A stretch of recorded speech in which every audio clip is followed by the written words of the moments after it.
지난 시간 거 문제풀이 좀 합시다. 네. 3점의 3번 문제입니다. 표에 가는 1일 강수량 분포를 나타낸 거고, 나는 1일의 풍향 빈도를 나타냈다. 지점 A의 1일 풍향 빈도. 그다음 D1에서 D2가 하루 사이에 대한 얘기, 하루 간격이고요. 이 기간 동안 우리나라는 정체 전선의 영향권 내에 있었대. 정체 전선, 장마 내렸다는 얘기입니다. 그렇죠? 자, 그랬을 때 그러니까 정체 전선이라고 하는 거는 우리나라에 나타나길 어떻게 나타나냐면 5호츠크의 기단에 5호츠크의 기단에 찬 공기와 북태평양 기단에 뜨거운 공기가 만나가지고 북태평양 기단에 따뜻한 공기들이 만나가지고 이 가운데서 이렇게 세력이 비슷한 형태가 만들어지면 이걸 우리가 장마전선이라고 얘기를 좀 합니다. 되나요? 네, 찬 공기 아래쪽으로 이렇게 내려와주고 따뜻한 공기 반원으로 이렇게 위로 올라가는 이런 게 장마전선, 즉 정체전선의 기호였었고, 그때 비가 어디 내리냐? 보통 찬 공기 뒤쪽에 한랭전선 뒤에 비 내리고 온난전선 앞에 비 내리니까 이 장마전선의 북쪽에 항상 비가 오게 됩니다. 장마전선의 북쪽에. 자, 그러면 지금 D1 일대를 보게 되면은 비가 오는 지역 밑에다가 내가 장마전선을 이렇게 그어줄 거야. 됐지? 그랬을 때, 아, 이 위쪽에 이렇게 비가 오는구나. 이렇게 볼 수 있어요. D2를 봤더니 비가 오는 지역이 더 넓어졌어. 그 얘기는 장마전선이 우리나라에 완전 바짝 붙었다는 얘기야. 그러면 더 넓은 범위의 비가 왔다는 얘기가 되겠지. 그럼 원래 위치가 더 밑에 있었는데 D2가 되면서 위쪽으로 올라왔구나. 장마전선이 북상했구나. 이렇게 얘기를 할 수 있습니다. 됐나요? 그 기억에 대한 얘기죠. D1일 때 정체전선의 위치는 D2일 때보다 더 북쪽이냐, D1일 때가 D2일 때보다 더 남쪽이죠. 북쪽 아니지? 그지? 네, 그래서 틀렸고요. 더 밑에 있습니다, 얘가. 자, 그 다음에 니은에 D2일 때 남동풍의 빈도는 남서풍의 빈도보다 더 크냐라고 되어져 있네. 얘들아, 아마 요 니은 보기 때문에 많이들 틀렸을 것 같은데, 봐봐. D2일 때, 그럼 여기 D2일 때 요걸 이제 볼 겁니다. 남동풍의 빈도, 그럼 남동 찾으면 남동 요 사이겠지, 여기? 그지? 남서 하면 요쪽 반대편. 여기가 될 거야. 그지? 그러면서 빈도라는 말에 꽂혀가지고 남동풍의 빈도 하나, 둘, 셋. 남서풍의 빈도 하나, 둘, 셋, 넷 이랬을 겁니다. 그지? 근데요. 단위를 좀 잘 봐야 됩니다. 단위를.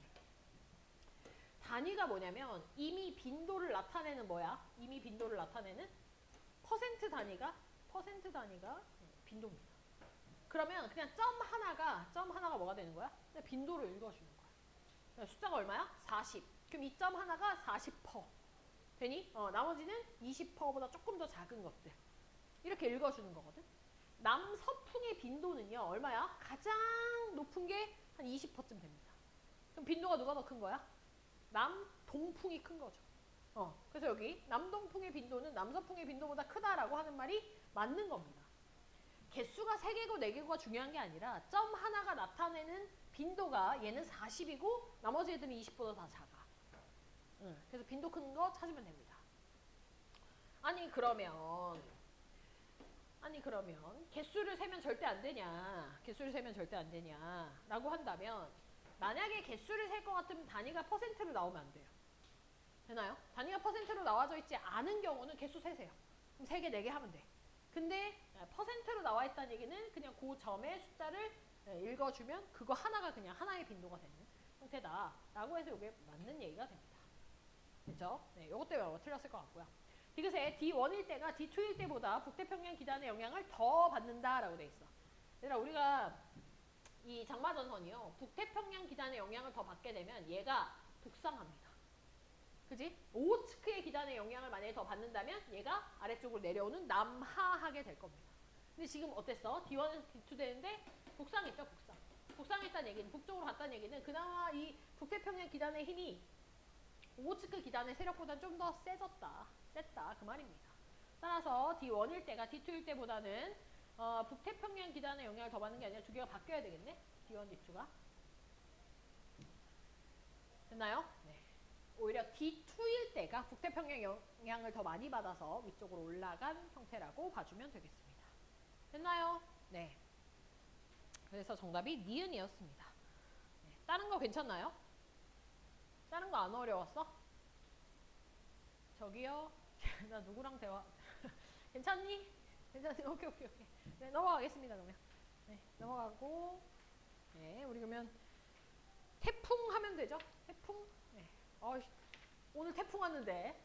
타이밍 아주 그냥. 네. 태풍 배우는 타이밍. 네.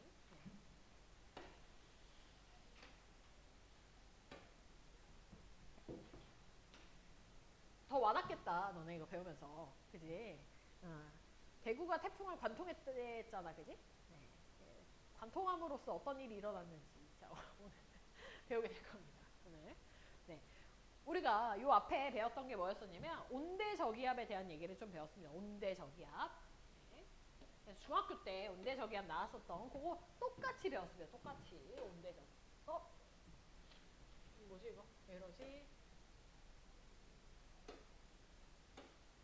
희한하네.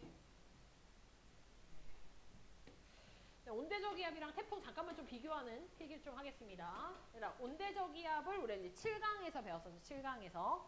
온대저기압은요, 온대지역, 즉 중위도 지역에 나타나는 저기압 중심을 온대저기압이라고 부른다고 얘기를 했었고, 이 온대저기압의 특징은 뭐가 있었냐면은 전선을 반드시 같이 만들어. 전선을 동반합니다. 그 만들어지는 전선이 한랭전선과 온난전선이라고 하는 전선을 동반을 했었죠. 생긴 게 어떻게 생겼었냐면 저기압 중심이 이렇게 있으면 이렇게 시옷자 모양으로 생겨가지고 한랭전선과 온난전선을 이렇게 동반하는 이런 형태로 온대저기압에 대한 얘기를 좀 했었습니다. 자, 근데 우리가 오늘 배울 이 태풍은요. 태풍은 어떤 애냐면 열대저기압 중에 하나입니다. 열대저기압. 태풍이 열대저기압에 속하는 형태거든. 근데 열대저기압에 속하는 애들이 모조리 다 태풍이냐? 그건 아니고 열대저기압들 중에서 중심 부근의 풍속이 17m/s 이상인 애들을 특별히 우리가 태풍이라고 얘기를 하는 겁니다. 특별히. 괜히 특별 취급해주는 거야. 알겠지? 네. 아무나 태풍이 될 수 없습니다. 열대저기압의 형태들은 많지만 그 중에서도 특별히 중심 부근의 풍속이 17m/s 이상인 형태를 우리는 태풍이라고 부르는 겁니다. 됐나요? 네. 그럼 이 열대저기압의 특징은 어떤 특징을 가지고 있는가? 열대라고 되어져 있으니 저위도에서 생성이 됩니다. 저위도. 되니? 저위도. 근데 저위도라고 하면은 적도 지역을 포함을 해야 되잖아. 그지? 태풍은요. 절대 적도 0도에서 만들어지지 않습니다. 되나요? 그래서 내가 저위도 5도에서 25도에 해당하는 저위도에서 생성이 된다라고만 표현을 할 거고요.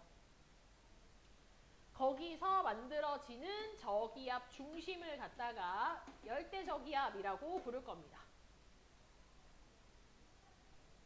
그리고 이 열대저기압인 태풍은요. 절대로 전선을 동반할 수 없습니다.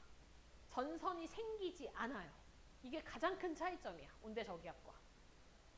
전선이라는 게 뭐였었냐면 전선은 성질이 다른 두 공기들이, 두 기단이 만나서 생기는 게 전선이잖아. 한랭전선, 온난전선 이런 게, 그지?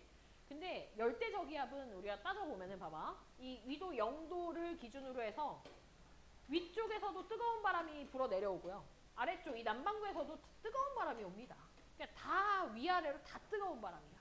그러다 보니 얘들은요. 찬 공기가 없기 때문에 다른 성질의 공기를 만날 수가 없어서 전선이라는 것 자체가 생기지 않습니다. 됐나요? 자, 그리고 태풍 생긴 거 어떻게 생겼냐? 네, 태풍은요. 이렇게 굉장히 촘촘한 이 등압선이 굉장히 조밀한 이런 동심원의 형태로 되어져 있고 중심에 저기압 중심을 가지고 있는 이렇게 이게 이제 열대저기압 태풍에 대한 얘기다라고 할 수 있습니다. 됐나요? 네, 태풍 중심을 이렇게 저기압이라고 표현을 하는 경우도 있고요. 일기기호에서는 태풍에 대한 기호가 이렇게 되어져 있습니다. 이게 저 가운데에 그림을 그려넣는 경우들이 있어요. 그리고 일기도에서 보면은 누가 봐도 태풍이야. 생긴 게. 왜냐면 등압선 간격이 굉장히 조밀하거든. 그러니까 이 등압선이 굉장히 이렇게 조밀하다. 등압선이 조밀하다라는 걸 내가 지난 시간에 얘기를 좀 한 것 같은데, 등압선이 조밀하다라고 하는 건 뭐가 세다는 거야? 바람이 세다. 그렇지. 풍속이 강하다. 얘입니다. 풍속이 강하다. 태풍의 중심 부근의 풍속이 17m/s 이상이라 얘기했잖아요. 저거는 형성이 될 때입니다. 만들어질 때가 저렇고요. 이제 저게 점점 저위도에서 중위도 쪽으로, 이제 우리나라 쪽이나 이런 쪽으로 이렇게 올라오게 될 거 아니야, 그렇지? 그러면 최대 풍속은 뭐 50m/s도 넘을 수 있어요. 물론 그거는 정말 심한 경우가 그렇고, 우리가 이번에 태풍이 6호 태풍이 오면서 예측하기로 얼마 정도로 예측을 했냐면요. 제일 세력이 셀 때가 한 33m/s인가? 요 정도로 우리가 예측을 했거든. 우리나라 도착했을 때가. 근데 33m/s의 풍속을 갖는다는 건, 33m는요.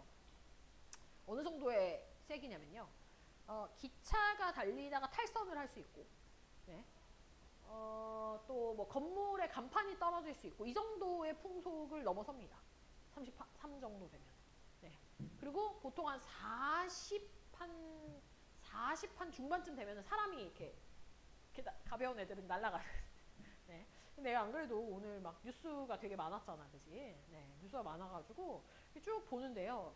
특히 부산 같은 데가 진짜로 좀 약간 심한 피해를 좀 입은 것 같아. 그나마 부산, 울산, 강원도 쪽 이쪽이 네, 좀 심한 피해를 입고, 대구는 그래도 좀 괜찮았던 것 같은데, 내가 봤던 기사 중에 하나가 뭐였냐면은 부산에서 어떤 여성분 2명이 그 바람의 풍속에 못 이겨가지고 주저앉아서 일어나질 못하는 막 그런 사진.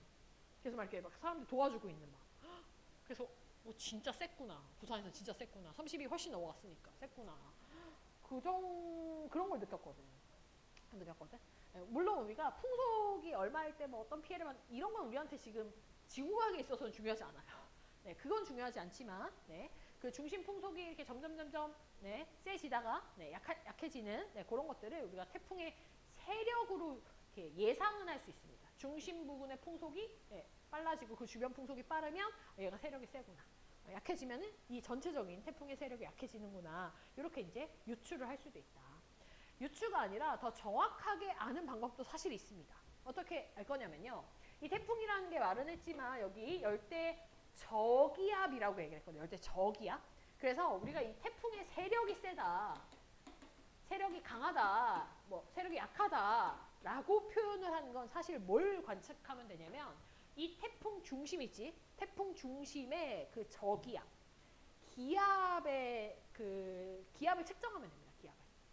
그래서 태풍의 세력이 강하다라고 하는 거는요.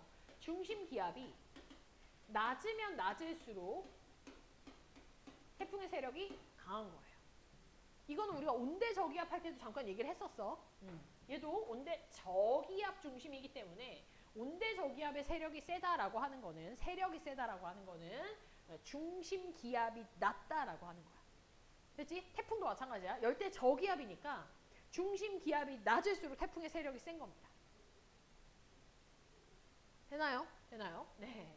그래서 크게 일단 네, 온대 저기압과 비교를 해보자면 이 정도로 이제 정리를 할 수 있을 것 같습니다.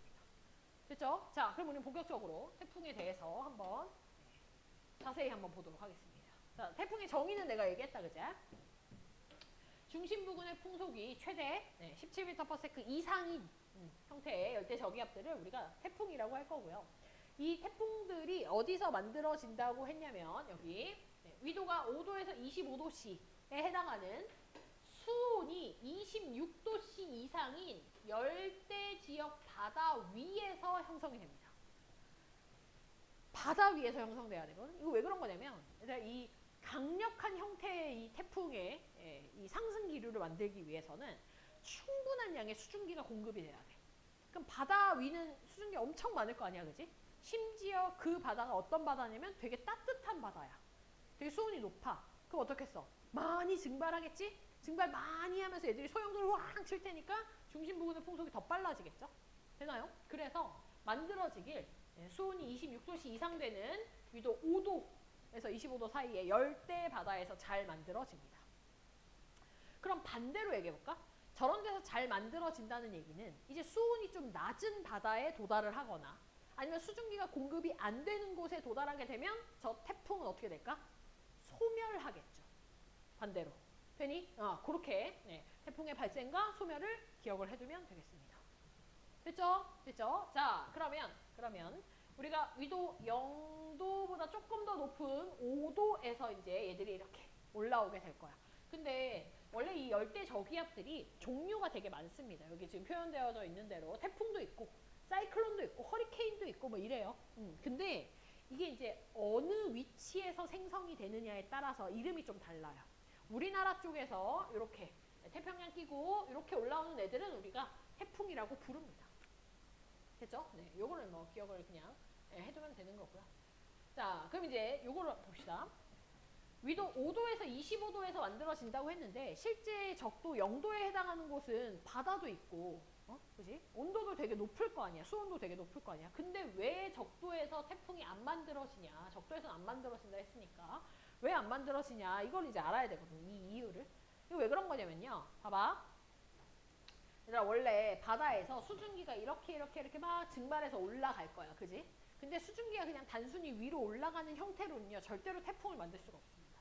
태풍은요. 중심이 저기압의 형태가 되면서 우리나라 북반구에서의 저기압은 시계 반대 방향으로 바람이 이렇게 불어 들어오는 형태가 돼야 되잖아. 즉 이게 바람이 이렇게 확 몰아쳐서 소용돌이 쳐가지고 이렇게 위쪽으로 이렇게 반시계 방향으로 올라가는 흐름이 생겨야 돼. 그러려면 이걸 처음에 이렇게 딱 바람의 방향을 갖다가 틀어주는 이 소용돌이 쳐주는 힘이 필요합니다. 그 힘을 뭐라고 부르냐면요. 전향력이라고 불러요. 지구 자전에 의해서 생성되는 힘입니다. 지구 자전에 의해 발생하는 힘이야. 근데 이 전향력이라고 하는 힘이 있어야 이게 소용돌이가 빡 쳐지는데 위도 0도에는요. 이 전향력이 없다고 보면 됩니다. 되나요? 그래서 적도에서는 바람이 잘 불질 않아요. 우리가 적도를 뭐라고 부르냐면요. 적도를 너네 무풍지대다 이렇게 부르는 말 들어봤어? 적도 바다 쪽을 가면은 바람이 안 불어. 바람이. 무풍지대라고 불러요. 무풍지대. 그래서 우리가 원래 막 돛 같은 거 엄청 이렇게 크게 올려가지고 바람으로 막 이렇게 가게 하는 그런 배들 막 있잖아. 그지? 그게 적도에서는 무용지물인 거지. 바람이 안 부니까. 되나요? 그거를 여기에다가 이 태풍에다가 연결을 짓게 되면 이런 전향력이라고 하는 힘이 없으니까 바람이 안 불게 되고 소용돌이가 쳐지지 않으면서 태풍이 아예 만들어지질 않아요. 그래서 살짝 그 위에 있는 위도 5도 됐지? 5도 정도에서부터는 이제 그게 가능하다. 이렇게 얘기를 할 수 있습니다. 자, 그럼 밑에 이 태풍의 발생 과정에서 자, 이 전향력에 의해 가지고 이렇게 저기압 중심이 여기 생기게 되고 이게 이렇게 소용돌이 쳐지면서 반시계 방향으로 이렇게 위로 올라가게 되면서 태풍이 성장을 하게 되고요. 네, 성장을 하면서 이런 태풍의 구조가 만들어지게 됩니다. 얘들아, 이런 태풍의 모양을 보게 됐을 때 이 태풍의 구조가요. 그 크기나 이런 것들을 좀 이제 우리가 어느 정도 알고 있어야 되거든. 태풍의 반지름.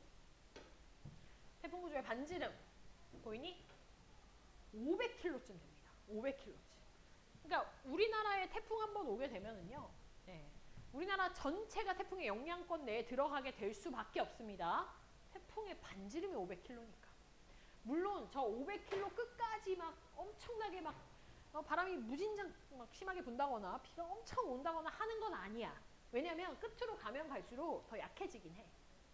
그래서 엄청 피해를 받는 지역은 중심부에 해당하긴 하지만 그래도 기본적으로 상승 기류의 그 강한 형태의 그 구름들이 다 존재하는 거는 이 정도의 크기를 가지고 있어요. 근데 이 상승하는 요 높이 있지? 요 높이는요. 이 지금 수평 규모에 비하면 좀 낮습니다. 약 얼마 정도 되냐면요. 한 15km 정도로 봅니다. 우리 보통 15km 정도. 태풍의 특징 중에 하나가 뭐냐면 얘가 수평으로는 엄청나게 넓게 발달을 하는데 수직으로는 사실 그렇게 높게까지 발달하진 않아요. 됐나요? 네, 그게 또 태풍의 특징이라고 봐주면 되겠습니다. 됐니? 네. 자, 그러면 저 태풍의 구조에 대해서 좀 더 자세히 한번 보도록 합시다. 자, 태풍의 구조를 보게 되면은요, 여기 지금 중심에 해당하는 0에 해당하는 요 부분이 있어. 자, 요 0에 해당하는 요 부분을 우리가 뭐라고 부르냐면요, 태풍의 눈이라고 부릅니다. 태풍의 눈. 이 태풍의 눈을 기준으로 해가지고 양쪽으로 이제 거대한 상승 기류들이 이렇게 생기게 됩니다. 양쪽으로 이렇게 상승 기류들이 이렇게 생기게 되는 거예요. 됐지? 정작 태풍의 눈은요, 사실 근데 상승 기류가 생기진 않아요. 왜냐면 이게 막 이렇게 솟구쳐서 올라가다 보니 굉장히 강한 상승기를 타고 올라가다 보니 이 가운데 부분이 살짝 약간 진공될 수도 있잖아. 될 수도 있잖아. 그지? 실제 진공이 된다는 얘기가 아니고, 그지? 그러다 보니 저 위쪽에서 이제 한 15km 올라가고 나면 태풍의 상층부에 도달하게 되고요. 이 상층부에서는 이게 끝까지 올라갈 수 없으니까 이 도달한 공기들이 이제는 이 위에서는 빠져나가줘야 돼. 바깥으로. 바깥으로 빠져나가줘야 밑에서 이제 계속 올라올 수 있는 거지. 그지? 네. 이 빠져나가는 공기의 일부가요, 아래로 이 태풍의 눈 쪽으로 이렇게 싹 내려옵니다. 그래서 우리가 뭐라고 얘기하냐면 이 태풍의 눈은 약한 하강 기류를 가진다라는 표현을 씁니다. 그래서 특이한 게 태풍은요, 태풍의 눈을 중심으로 그 바깥쪽 부분은 다 상승 기류야. 근데 태풍의 눈이라고 불리우는 그 지점은요, 약한 하강 기류가 형성이 되어져 있습니다. 태풍의 눈은 어느 정도냐면요, 반지름이 한 50km 정도 돼요. 알겠지? 태풍 규모에 비하면 굉장히 좁습니다. 그 좁은 지역에서는 약한 하강 기류가 나타난다라고 얘기할 수 있어. 알겠지? 자, 이게 이해가 됐다면, 자, 지금부터는 이제 외워야 되는 내용이 딱 하나가 있어. 뭐냐면요, 이겁니다. 우리가 지난 시간에 고기압, 저기압을 배우면서 저기압은 상승 기류 때문에 날씨가 흐리고 고기압은 하강 기류 때문에 날씨가 맑다, 이런 얘기를 했었어. 되나요? 되나요? 그러면 이 약한 하강 기류가 생기는 태풍의 눈인 이 지역은 구름이 없어져. 날씨가 어때? 맑아. 되나요? 대신 그 태풍의 눈 바깥쪽 지역 있지, 상승 기류가 굉장히 강한 곳, 이곳은요 구름이 굉장히 많이 생겨가지고 날씨가 흐리고, 흐릴 뿐만 아니라 풍속이 굉장히 세서 바람이 강하게 불고 비가 굉장히 많이 내리게 됩니다. 되나요? 여기까지 좀 이해가 다 되지, 그지? 자, 그러면 너네들이 착각하는 게 뭐냐면 이겁니다. 약한 하강 기류가 생겼어? 하강 기류는 고기압인데? 라고 하면서 태풍의 눈을 고기압 중심으로 잘못 생각하는 친구들이 있어. 그지? 근데 얘는 고기압이야? 고기압 절대 아닙니다. 얘는요, 이 태풍의 눈은요, 그 어느 곳보다도 더 항상 저기압인 상태야. 그러니까 이게 매칭이 안 되는 거야. 저기압인데 날씨가 맑아? 이렇게 되는 거거든. 요거는 그냥 좀 외워두면 될 것 같아. 알겠지? 저기압이라는 건 변하지 않아요. 기압이 제일 낮습니다. 옆에 그래프를 보면은요, 여기가 지금 태풍의 눈에 해당하는 부분이고, 기압 그래프 보세요. 기압 그래프. 기압 그래프는 태풍의 눈에서 기압이 가장 낮고, 그 태풍의 눈에서 이제 멀어지면 멀어질수록 기압이 이렇게 높아지는 형태가 됩니다. 가장 낮은 기압을 가지고 있어요. 태풍의 눈에서. 되나요? 네. 대신 태풍의 눈에서 가장 기압은 낮지만 약한 하강 기류가 존재하기 때문에 풍속이 적은 편입니다. 왜냐면 날씨 맑거든. 대신 거기서 조금만, 태풍의 눈에서 조금만 더 벗어나면 풍속이 확 솟구쳐 올라가. 돼? 엄청 완전 난리 막 이렇게 되는 겁니다. 되나요? 이제 거기서부터 더 멀어지면 이제 풍속도 약해지게 될 거고요. 됐지? 아마 대구가 그래도 그렇게 막 심하게 피해를 안 받았던 이유가 나는 여기에 있는 것 같아. 그렇지 않아? 지금 너네 그 이렇게 실시간 이렇게 예상 경로 이런 거를 봤겠지만 우리나라 이렇게 있으면요, 이렇게 올라갔거든? 태풍이 이번에. 그래서 대구가 대구가 거의 관통했지. 대구가 여기 있으면요, 지금 부산 쪽하고 울산 쪽하고 이 강원도 쪽이 지금 난리가 났거든. 그지?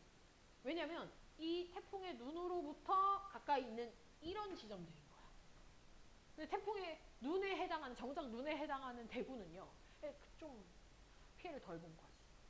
왜냐면 풍속이 약한 부분들이 좀 지나가고, 원체 이 태풍 자체가 조금 그 이동 속도가 좀 느린 편이라고 하더라고. 느리게 가기 때문에 느리게 가면서 풍속에 대한 피해가 조금은 우리는 적었고, 대신 느리게 가서 문제는 이제 비가 좀 많이 오면서 물이나 이런 수위는 좀 높아지고, 원래는 풍속이 좀 빨리 가줘야, 태풍이 빨리 가줘야 우리가 이제 짧은 시간에 그냥 비 싹 내리고 이제 끝나는 건데 얘는 그렇진 않았어요. 이번에 조금 느리게 가는 그런 태풍이었다고 합니다. 물론 이거 말고도 굉장히 많은 이유들이 있겠지. 우린 고등학교 수준에서 그 카논을 이해해 보려니 이 정도의 결론밖에 못 내리긴 하겠지만 어느 정도 일리가 있는 말이긴 해. 되니? 네. 그래서 우리가 이렇게 이렇게 이제 표현을 할 수가 있다는 겁니다. 자, 근데 내가 뭐 하나만 얘기해 줄게. 지금 여기를 보면은요. 기압 그래프는 항상 어떤 그래프냐면요. 항상 V자 그래프입니다. 이거 기억해야 돼. 기압은 항상 태풍의 눈을 기준으로 해서 V자 그래프예요. V자 그래프. 앞으로 너네한테 기압, 뭐 풍향, 풍속, 뭐 기온 이런 것들을 싸그리 다 합쳐놓은 그래프들이 정말 많이 나올 거거든. 그러면서 점을 하나의 그래프 안에 점을 막 진짜 여러 개를 찍어놓고 아니면 이렇게 선을 진짜 여러 개를 그어놓고 어떤 게 기압 그래프냐, 어떤 게 풍속 그래프냐 이런 거 너네한테 자꾸 물어볼 거란 말이야. 그럴 때 첫 번째로 찾을 수 있는 게 뭐냐면요. 기압 그래프부터 먼저 찾아야 됩니다. 무슨 모양이라고? V자. 항상 V자. 그래서 항상 이렇게 저기압이 찍히도록 중심이든 뭐든 간에 이런 V자 형태가 나타나줘야 됩니다. 됐나요? 자, 그 다음에 찾을 수 있는 그래프가 풍속 그래프야. 얘들아, 풍속 그래프는 지금 어떤 형태냐면요. 나는 이거 M자 모양이라고 애들한테 얘기하거든. M자 모양. 근데 M자 모양이 살짝 좀 비대칭 M자다. 그지? 네, 왜 비대칭인지도 내가 이따가 설명해 줄게. 그지? 네. 어찌됐건 M자 모양을 가지고 있어요. 되나요? 네. 그래서 풍속 그래프도 이렇게 찾아주면 됩니다. 자, 그런데 말랑물 내가 그냥 한번 얘기해 볼게. 얘들아, 이게 그래프 중에 어떤 그래프가 있냐면요. 이런 그래프도 있습니다. 자, 내가 옆에다 그래프를 좀 그려볼게. 일단 기압 그래프가 똑같이 이렇게 나오게 될 거고 지금 풍속 그래프가 이 오른쪽에 있는 건 이렇게 M자 모양이 있는데 어떤 것들은요. 이렇게 나올 수가 있어요. 풍속이. M자가 아니야. 그냥 기압과 완전히 그냥 반대되는 그래프가 나올 수 있습니다. 그러면 이 1번 그래프하고 2번 그래프의 차이가 뭐냐? 차이가 뭐냐라고 한다면 이런 거야. 자, 지금 우리나라 같은 경우에는 태풍 경로가 이번에 이렇게 갔다라고 했잖아. 예를 들어서 이렇게 갔다라고 하면은 대구를 내가 여기 대구 이렇게 찍을게. 됐지? 자, 내가 대구에서 이번에 이 태풍의 기압을 갖다 재고 풍속을 재잖아? 그럼 몇 번 그래프로 나오냐면은 2번 그래프로 나옵니다. 왜냐면 우리는 태풍의 눈을 확실하게 지났으니까, 대구는. 됐나요? 자, 그런데 동일한 이 태풍을 갖다가요. 동일한 시간에 이 울산 쪽에서 찍었다고 칩시다. 울산 쪽에서. 됐나요? 그럼 이 울산의 관측소에서 이 태풍을 갖다가 관측을 하게 되면 얘는 태풍의 눈에 들어가진 않아. 그지? 태풍의 눈에 들어가지 않기 때문에 날씨가 맑거나 풍속이 훅 떨어지는 구간이 없어. 돼? 그러니까 어떻게 표현되는 거야? 1번 그래프처럼 표현되는 거야. 이해가? 그러니까 태풍의 눈을 지나는 지역이다. 그 지역의 관측소라면 반드시 풍속이 훅 떨어지는 구간이 나타나고요. 태풍의 눈을 지나지 않은 지역에서 태풍을 바라보게 되면 이렇게 풍속이 떨어지지 않는 형태가 나와. 이 얘기를 왜 이렇게 하냐면은 수능 문제에 뭐라고 나왔냐면요. 수능 문제에 이런 그래프를 줘. 이걸 줘, 이거. 1번 그래프를 줘. 1번 그래프를 주고 너네한테 뭐라고 물어보냐면 이 지역이 태풍의 눈을 지났다. 기억 보기에. 이렇게 줘. 맞아? 아니야. 그지? 태풍의 눈을 지나지 않았어. 왜? 풍속이 떨어지지 않았기 때문에. 되나요? 그렇게 물어본 수능 문제가 있었어. 그래서 알려주는 거. 알겠죠? 네. 그리고 그 수능 문제가 사실 조금 더 정확하게 얘기를 해준다면은 이런 거였어. 그래프가 이렇게 있는데요. 그래프가 풍속 그래프가 이렇게 됐었습니다. 이렇게. M자라고 얘기하기에 뭔가 좀 멀다, 그제야? 맞지? 그리고 여기 이제 날짜가 표시가 되어져 있는데 뭐 예를 들어 여기가 8월 17일이면 여기가 뭐 8월 24일 뭐 이런 식으로 한 일주일 정도 차이가 났어. 되니? 그러면 이 지역이 지금 태풍의 눈을 지난 지역이 맞냐? 이렇게 물어봤을 때 그게 이제 틀린 보기가 되는 거야. 왜냐면은 얘들아 태풍의 눈이라고 하는 거는요. 얘는 진짜 오래 머물러 봐야 한 2-3시간이야. 2-3시간도 안 걸릴 수도 있어. 2-3시간이야. 되니? 그러니까 그 정도로 짧아. 이렇게 일주일씩이나 태풍의 눈 속에 있을 수가 없다는 얘기야, 내 말은. 그러면 얘는 어떤 식이냐? 태풍이 2개 온 거야. 태풍이 2개 왔고 그 2개 올 때마다 다 태풍의 눈인 지역이 아니었던 거지. 그래서 풍속이 세게 이렇게 만들어졌던 거고요. 여기에 대한 기압 그래프를 그리라고 하면은 이때 다 이렇게 반대로 이렇게 그림 그려지겠지. 이해가니? 실제 수능에서 내가 방금 예를 들었던 그 문제의 실제 문제는 이렇게 태풍이 2개 나오는 이런 문제들이 수능에 나왔었습니다. 이해가? 왜 태풍의 부정비다. 태풍의 부정.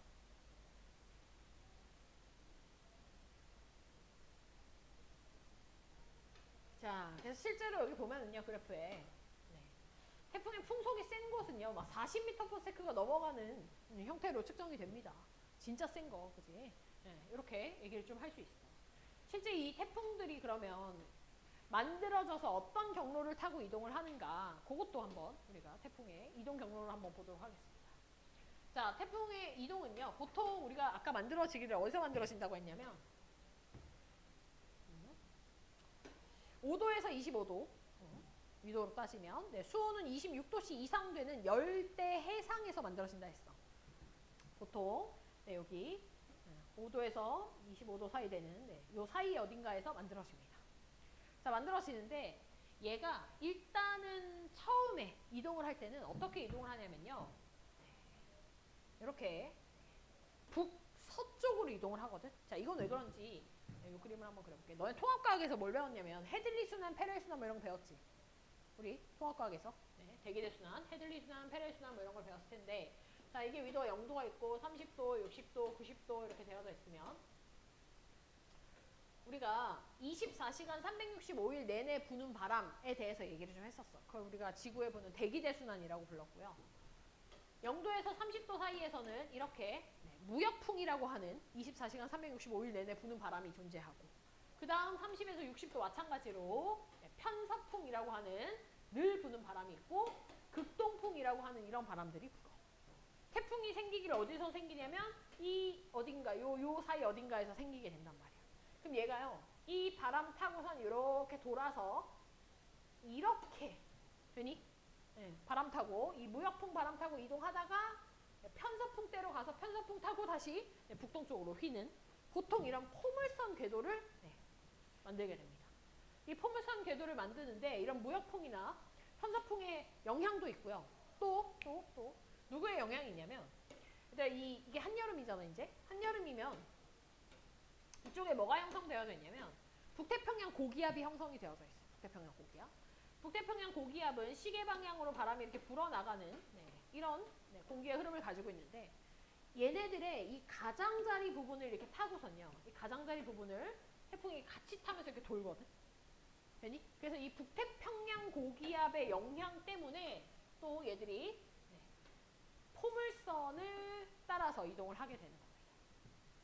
일단 첫 번째, 발생 초기에 저위도에서는 무역풍 영향을 받아서 이렇게 북서쪽으로 이동을 하다가 방향을 확 틉니다. 방향을 틀면서 편서풍 영향받아서 이렇게 북동쪽으로, 그래서 이렇게 포물선 궤도를 겪게 될 거고, 이렇게 방향이 틀어지는 이 지점을 우리가 전향점이라고 얘기를 할 거고요. 이 전향점이 보통 어디서 형성이 되냐면 보통 위도 30도 근처에서 형성이 됩니다. 위도 30도 근처에서 바람 방향이 변하기 때문에. 이해가니? 네. 그래서 태풍이 올 때도 어떤 식으로 오냐면요, 이렇게 옵니다. 만약에 여기서 형성이 됐어. 됐지? 내가 동일한 24시간 간격으로 이 태풍의 경로를 갖다가 한번 점을 찍어 본다면, 하루 간격이다 24시간 간격으로 처음에 올 때는 되게 이렇게 막 큼직큼직하게 점 찍히는 거야. 즉 이게 좀 빠르게 오다가요, 전향점 부분에 가까우면 되게 느려졌다가 다시 또 엄청 빨라지면서 위로 올라가게 됩니다. 전향점 부분에서는 태풍 속도가 조금 느려져요. 우리나라 쪽으로 이렇게 올라오는 그 과정, 우리나라 바로 밑에서 방향 틀었을 텐데 그 밑에서 올라올 때 파크 태풍 속도가 느려지고, 그 느려진 게 이번엔 좀 유지가 된 형태라고 볼 수 있어요. 됐나요? 그리고 원래 그 태풍이 우리나라를 이렇게 관통하는 게 그렇게 자주 있는 일이 전혀 아니야. 나도 뉴스를 보니까, 뉴스 보고 알았는데, 우리나라를 이렇게 완전 관통해서 가는 태풍이 1951년에 있고 처음 그 사이에 없었고 이번이 처음인가 뭐 그렇대. 그러니까 엄청 오랜만이잖아. 이게 왜 그런 거냐면요. 거의 대부분의 태풍들은요. 이 일본과 우리나라 사이로 해서 이렇게 간다거나 그러니까 이쪽으로 이렇게 먼저 이렇게 틀어져서 가지 이렇게 완전 관통해서 가는 게 잘 없습니다. 그럼 왜 이번에 이렇게 완전 관통해서 갔는가? 얘 때문에 그래요. 얘 때문에. 이게 북태평양 고기압. 이 북태평양 고기압이 너무 강하게 생기면서 얘가 우리나라 쪽으로 이렇게 가까이 온 거야. 우리나라 쪽으로 이렇게 가까이 오니까 북태평양이 이쪽으로 오니까 얘가 어떻게 돼? 이렇게 돌아가게끔 하는 거야. 더 우리나라 쪽으로 해서 돌아가게끔. 되니? 그래서 이 가장자리 타고서는 이동하는 것 때문에 경로가 이번에는 그렇게 생겼다. 이렇게 얘기할 수 있죠. 태풍은 이제 시작입니다. 이제 시작. 네, 태풍이 보통 뭐 7월에서 9월 사이에 라고 되어져 있는데 태풍이 한 해에 뭐 못해도 한 6, 7개 이상 생깁니다. 6, 7개 이상 생기고 우리나라에 영향을 주는 게 그 중에서 뭐 한 3, 4개 정도 우리나라 쪽으로 이렇게 오는 게 여기도 지금 보면은 생기기 이렇게 여러 개 생기는데 계절에 따라서 우리나라 쪽으로 와서 피해를 주는 경우들이 다 와서 피해를 주는 건 아니거든. 그 중에 몇 개가 이제 피해를 주게 됩니다. 보통의 이 태풍들은요.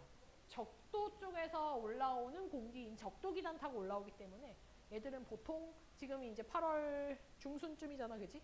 8월 중순부터 시작해서 8월 말까지도 태풍은 계속 올라올 겁니다. 지금 또 올라오는 태풍 하나 더 있는데 하나 더 있습니다. 하나 더 있어요. 걔가 이제 어떻게 꺾을지 모르겠는데 벌써 일본 쪽에 아마 7호 태풍이 다다랐지 싶어. 그래서 아마 또 우리나라 쪽으로 올 수도 있고 아니면 일본 쪽에서 이렇게 꺾어가면은 우리나라에는 영향 안 줄 수도 있고. 네. 그래서 우리가 기상청이 예보를 하잖아. 이번 태풍이 뭐 와서 어떤 피해를 줄 것이다 이렇게 예상을 하는데요. 사실 그 예상이 조금 안 맞을 수도 있어. 그게 왜 그런 거냐면 이 태풍이 우리나라 부근에서 얘가 방향을 틀게 되잖아. 이 방향을 트는 게 왜 이제 방향을 틀게 되냐면 어떻게 해서 방향을 틀게 되냐면요. 그 당시에 이 수온, 바다의 수온과 바람과 이런 것들에 의해서 복합적으로 결정이 되는 거야. 그러니까 이게 무슨 공식처럼 딱딱 결정이 되는 게 아니라 그 당시의 상황에 따라서 그 수온에 따라서 결정이 되는 거다 보니까 사람이 그걸 예측하기가 사실은 좀 힘들어. 만약에 당연히 태풍이 올라올 거다는 알지만 태풍이 자 지금 이 경로로 가게 되면 사실 우리나라 좀 위험한 거거든. 우리나라 좀 피해 볼 거거든. 근데 만약에 태풍이 이 두 번째 이 경로로 가잖아? 그럼 사실 우리나라는 대비 안 해도 돼. 그냥 비만 조금 오고 말아.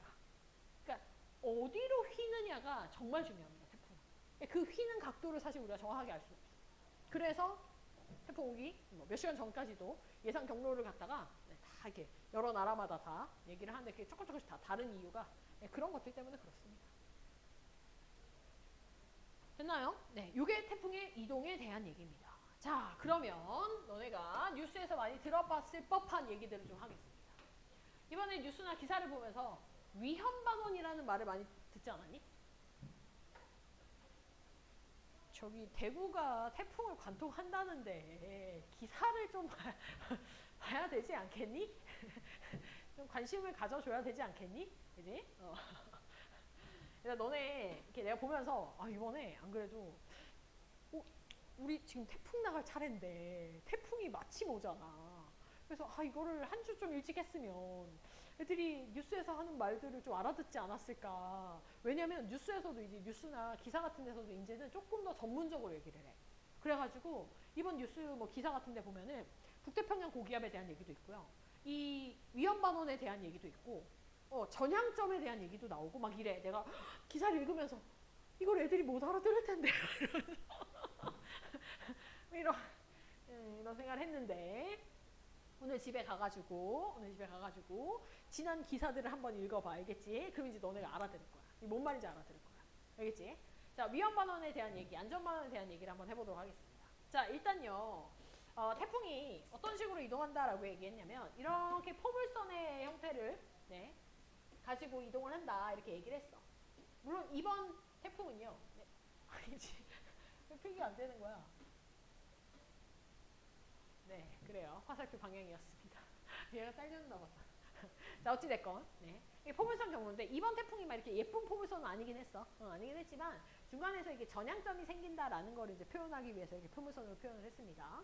자, 이렇게 태풍이 이동을 할 때, 이렇게 이동을 할 때 우리가 태풍의 이동 경로에 대해서 오른쪽 구간이 있고 왼쪽 구간이 있어. 되니? 일단 이 이동 경로에 오른쪽에 해당하는 이쪽 부분을요, 우리가 뭐라고 부르냐면요, 위험반원이라고 부릅니다. 말 그대로 태풍의 이동 경로에 대해서 오른쪽에 있는 지역들은 태풍에 대해서 굉장히 대비를 많이 해야 돼.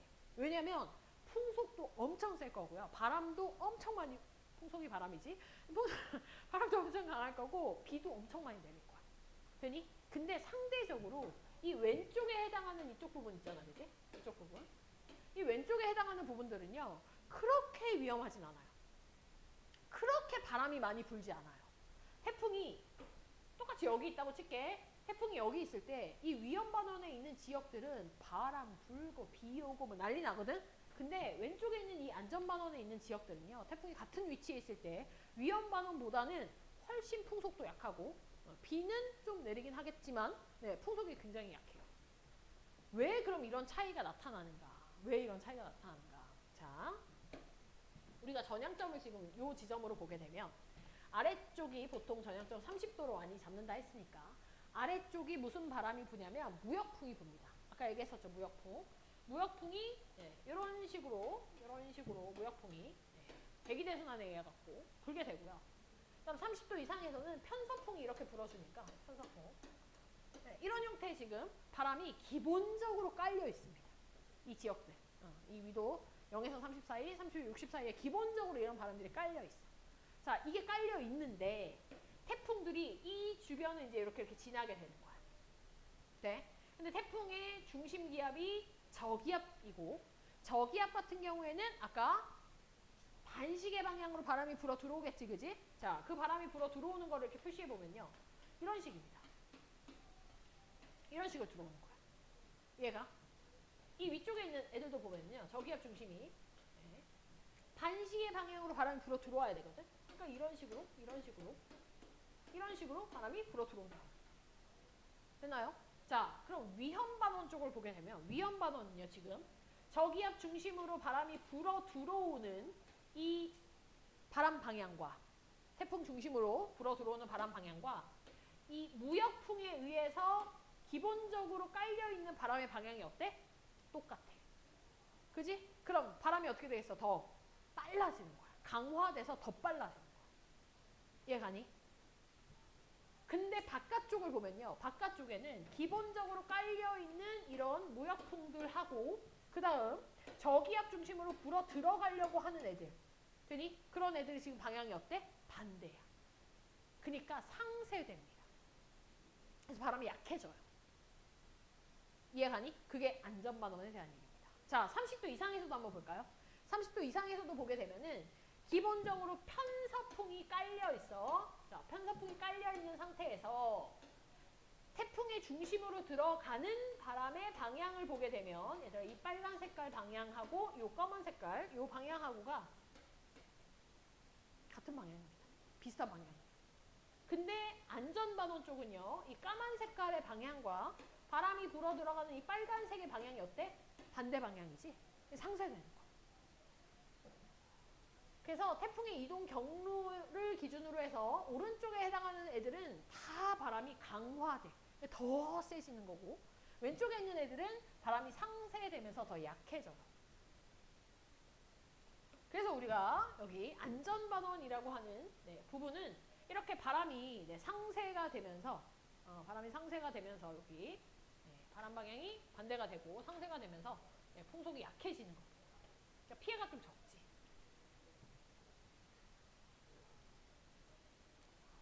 됐나요? 자, 근데 안전반원, 그런데 위험반원 같은 경우에는 방향이 다 똑같기 때문에 오히려 합쳐져 갖고 풍속이 강해지게 되고, 그래서 피해가 좀 커지는 겁니다.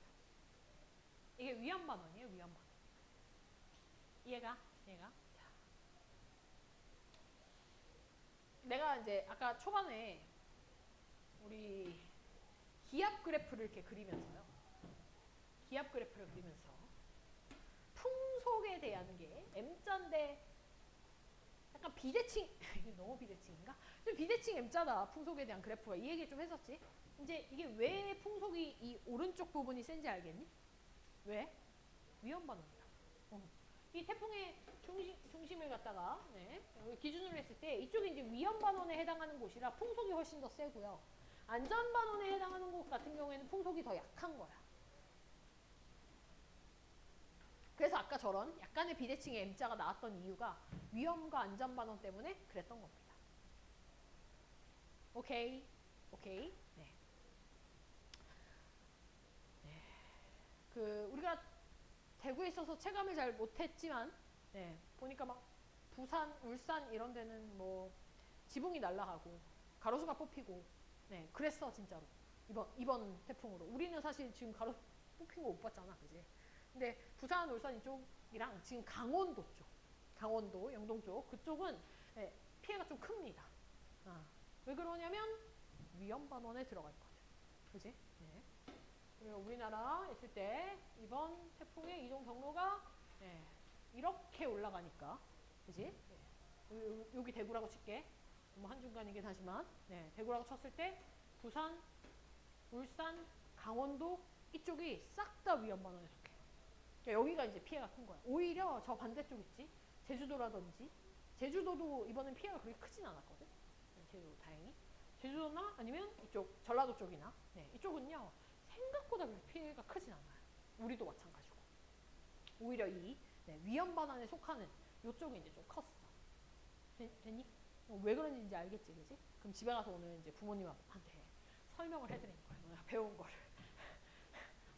가서 사실 동생 앉혀놓고 너 이번에 태풍이 위험 반원 때문에 뭐 이러면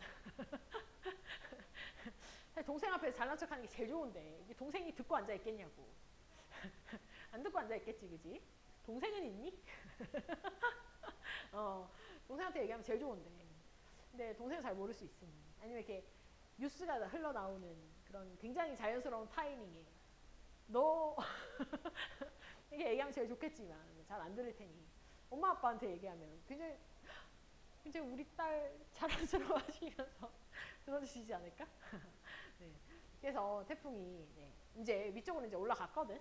위쪽으로 올라가게 되면은요 계속 육지 쪽으로 이렇게 올라가기 때문에 더 이상 수증기 공급을 못 받아서 이제 하루 이틀 사이에 소멸이 될 겁니다. 없어질 겁니다.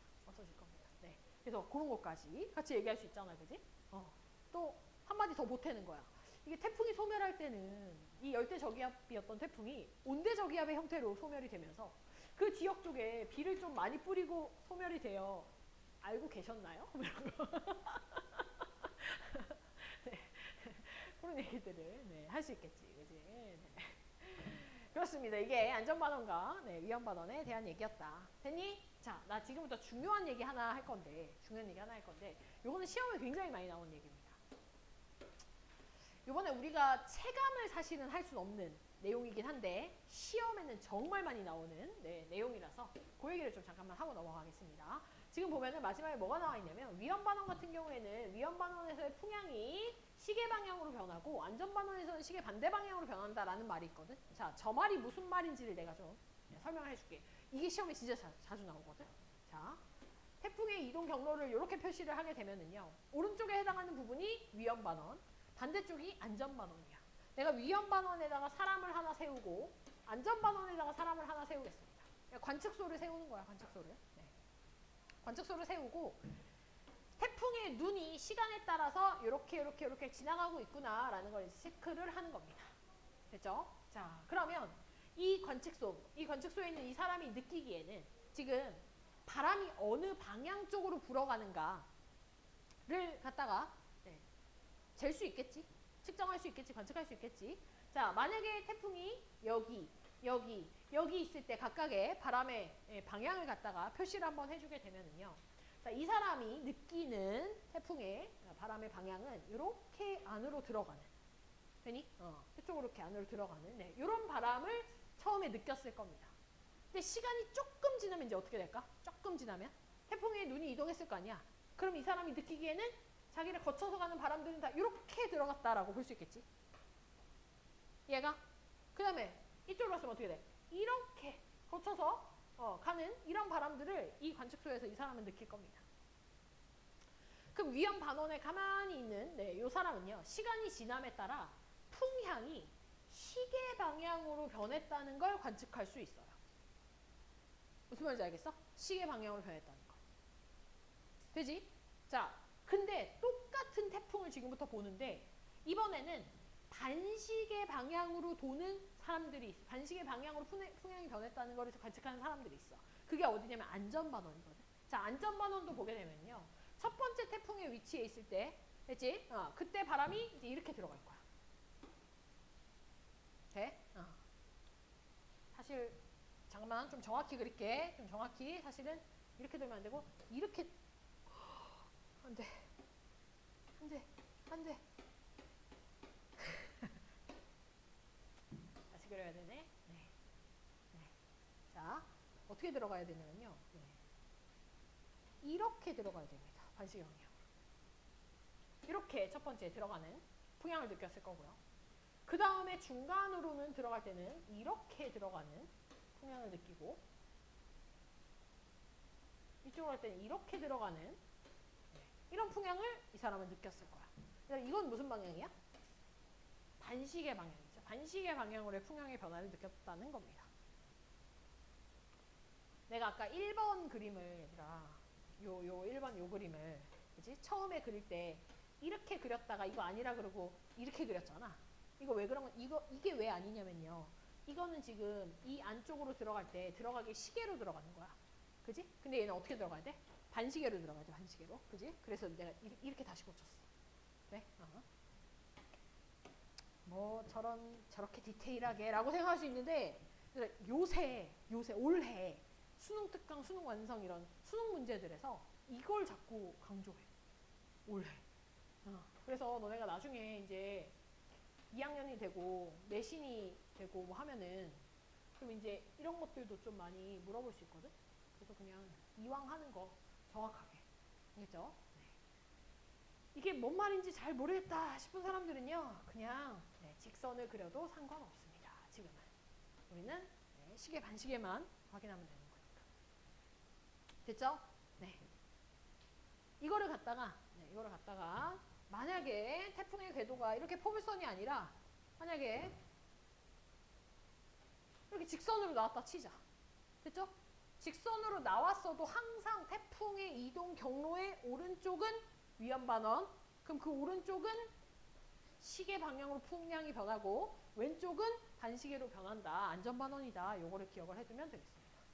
됐나요? 됐나요? 네. 요게 지금 여기서 말한 태풍의 풍향의 변화에 대한 얘기야. 됐지? 됐지? 네. 기억을 하세요. 오른쪽이 시계 방향이다. 자, 태풍의 소멸.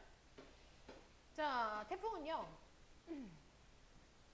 세력이 약해지면서 이제 태풍이 없어지게 될 거야. 근데 태풍의 세력이 약화된다는 말은요. 중심 기압이 어떻다는 거야? 중심 기압이 높아졌다라는 얘기입니다. 중심 기압의 숫자가 커져서 중심 기압이 높아지게 되면 태풍의 세력이 약해졌다라고 얘기를 하는 거고요. 그럼 이 태풍의 세력이 약해지기 위해서는 더 이상 수증기 공급 안 하면 돼. 맞지? 네. 그러니까 여기 수온이 낮은 해역을 통과를 한다거나 혹은 육지에 이제 도달을 한다거나 이래져 버리면 더 이상 수증기 공급도 안 할 뿐더러 육지에 도착하면 지표면 마찰 생겨가지고요. 더 약해지게 됩니다. 됐죠? 그래서 여기 중심기압이 상승하면서 세력이 약해진다. 너무너무 중요한 얘기입니다. 그래서 태풍이 세력이 약해지다가 보통 온대저기압의 형태로 변질이 되면서 저 위쪽에서 사라지게 될 겁니다. 됐죠? 자, 밑에 탐구자료를 한번 우리가 해석을 해봅시다. 어디서 많이 본 그런 자료들이야, 그지? 어딘가 일기예보나 이런 데서 이동 경로 이렇게 나올 거야, 그지? 얘들아, 지금 여기서요, 태풍의 세력이 가장 강한 날짜를 고르세요. 언젠가요? 태풍의 세력이 가장 강한 날짜. 언제야?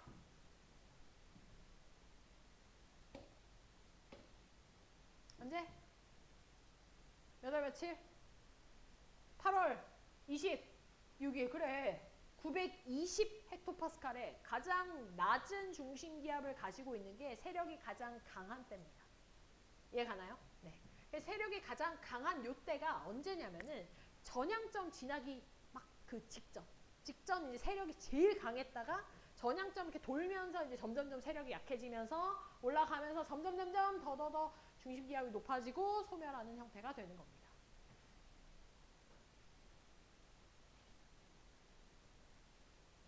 됐나요? 됐나요? 네. 그래서 발생부터 소멸까지 지금 표현이 되어져 있는 형태네요. 됐지? 네. 그리고 보통 보면은 지금 여기서는 같은 시간 동안에 계속 안 찍은 것 같기도 한데 보통 문제에서 줄 때는 어떤 식으로 줄 거냐면 저렇게 점 찍는 거를 뭐 6시간마다 12시간마다 이런 식으로 같은 시간에 점을 찍어 줄 거야. 그리고 나서는 며칠부터 며칠 사이의 이동 속도랑 그 다음 며칠부터 며칠 사이의 이동 속도 중에 누가 더 빠르냐 느리냐 이런 거 비교해라 할 거거든. 되니? 그러면 같은 시간 동안 점 찍어 놓은 거니까 우리는 어떻게 보면 돼? 같은 시간 동안 해서 누가 더 이동거리 기냐 이걸로 비교해서 이동 속도를 파악을 해주면 됩니다. 되나요? 자, 거기서 주의할 거 하나가 뭐냐면 얘들아 이 태풍의 이동 속도는요. 이동 속도는 중심 기압이라든지 아니면 뭐 세력이라든지 이런 거와는 사실 무관합니다. 그러니까 세력이 엄청 세다고 이동 속도가 빠른 게 아니야. 중심 기압이 되게 높거나 낮다고 해서 이동 속도가 빠른 게 아닙니다. 알겠죠? 이동 속도가 빠른 게 아니라 오히려 중심 기압이나 세력은 뭐랑 관련이 있냐면요.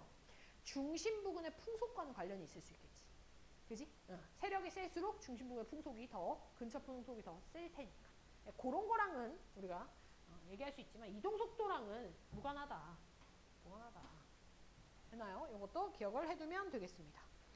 됐나요? 오케이. 자, 우리 5분 쉬었다가 문제 좀 풀어볼 거고요. 그 다음에 주요 악기 상하겠습니다. 자, 쉬었으니까 태풍 관련된 문제를 좀 풀어보겠습니다. 네, 태풍 관련된 문제. 네, 번호 좀 얘기할 테니까 얘들아 97페이지 펴고요. 97페이지 펴고. 네. 6번, 7번, 뒤에 9번. 6번, 7번, 9번. 네. 일단 이렇게 세 문제를 한번 푸는데 내가 하나만 좀 예시로 6번 문제 풍량 관련된 거 그거 하나만 내가 얘기를 좀 해주고 풀겠습니다. 얘들아 지금 보면은요 그래프를 좀 보게 되면은 요 그래프를 보게 되면 얘가 뭐냐면 풍속, 풍향, 풍속, 기압에 대한 그래프를 그려놓은 거야. 그지? 네. 그래서 기역, 니은 그래프가 있고 그 다음 초록색 점 찍은 그래프가 보이거든? 근데 이 중에서 일단 저 초록색 점 찍은 그래프를 보게 되면요. 초록색 점들이 막 지멋대로야 완전히. 그지? 그게 누구냐면 풍향입니다. 풍향. 됐죠? 그게 풍향이고요. 그 다음에 이제 기역, 니은 고르는 건 쉽지. V자 그래프잖아. V자 그래프가 뭐야 이게? 기압이 되는 거고 그럼 나머지 하나가 풍속이겠구나. 근데 풍속이 위로 솟구쳐 올라왔네? 얘는 태풍이 눈을 안 지났구나. 이렇게까지 이제 해석을 할 수 있겠죠. 자, 그 다음 풍향에 대한 거를 좀 알려준다면 지금 이 문제에서 이 나의 그래프가 A에서 관측한 건지 B에서 관측한 건지를 물어보고 있거든. 얘들아 A에서 관측한 건지 B에서 관측한 건지를 물어본다는 이 의미 자체가 뭐냐면요. A는 태풍의 이동 경로의 안전반원에 있는 지역이고 B는 위험반원에 있는 지역이거든. 그럼 우리가 빨리 나 그래프에서 풍향을 통해 가지고 풍향이 시계로 변하는지 반시계로 변하는지를 찾아가지고 그게 시계로 변한다면 B에서 관측한 거고 반시계로 변한다면 A에서 관측한 거다라는 결론을 내려야 돼. 되니? 네. 그럼 풍향으로 보는 방법을 좀 알려줄게.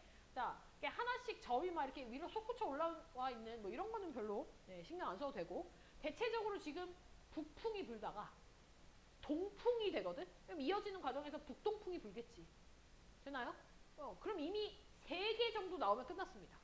북풍이 불다가요. 북쪽에서 불어오는 바람 불다가 북동풍이 불다가 뭐가 됐어? 동풍이 됐어. 되니? 무슨 방향이야? 시계 방향? 얘는 B에서 관측한다는 거예요. 이렇게 가는 거야. 그러면 난 여기가 마음에 안 드는데 여기 말고 뒤쪽 하면 안 되나? 뒤쪽 해도 됩니다. 상관없어요. 되나요? 뒤쪽도 보면은 남서풍에서 서풍되고 있잖아. 이대로 해도 상관없습니다. 어차피 똑같아요. 남서풍에서 서풍되는 거 다 남풍, 남서풍, 네, 서풍, 시계 방향. 어차피 똑같습니다. 상관없어요. 얘가 그러니까 어딜 해도 상관없는데 대신 주의해야 될 건 이거야. 대신 주의해야 될 거는 나는 풍향을 잡을 때 항상 되게 촘촘하게 잡았거든.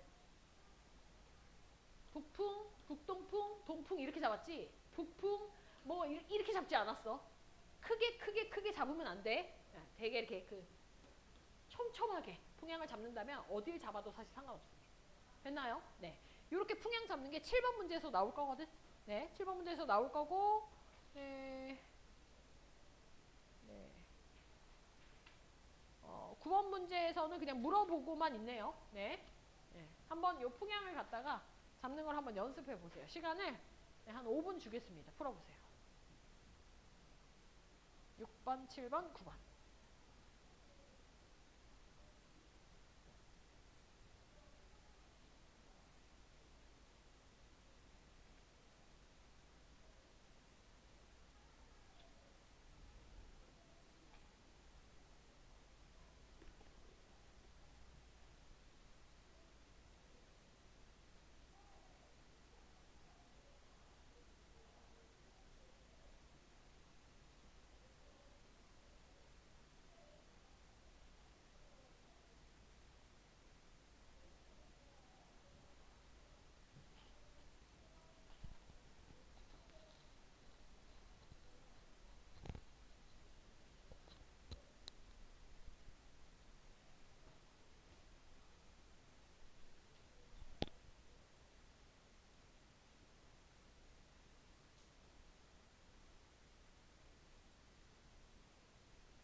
답을 부르겠습니다. 6번에 1번, 7번에 2번, 9번에 1번입니다.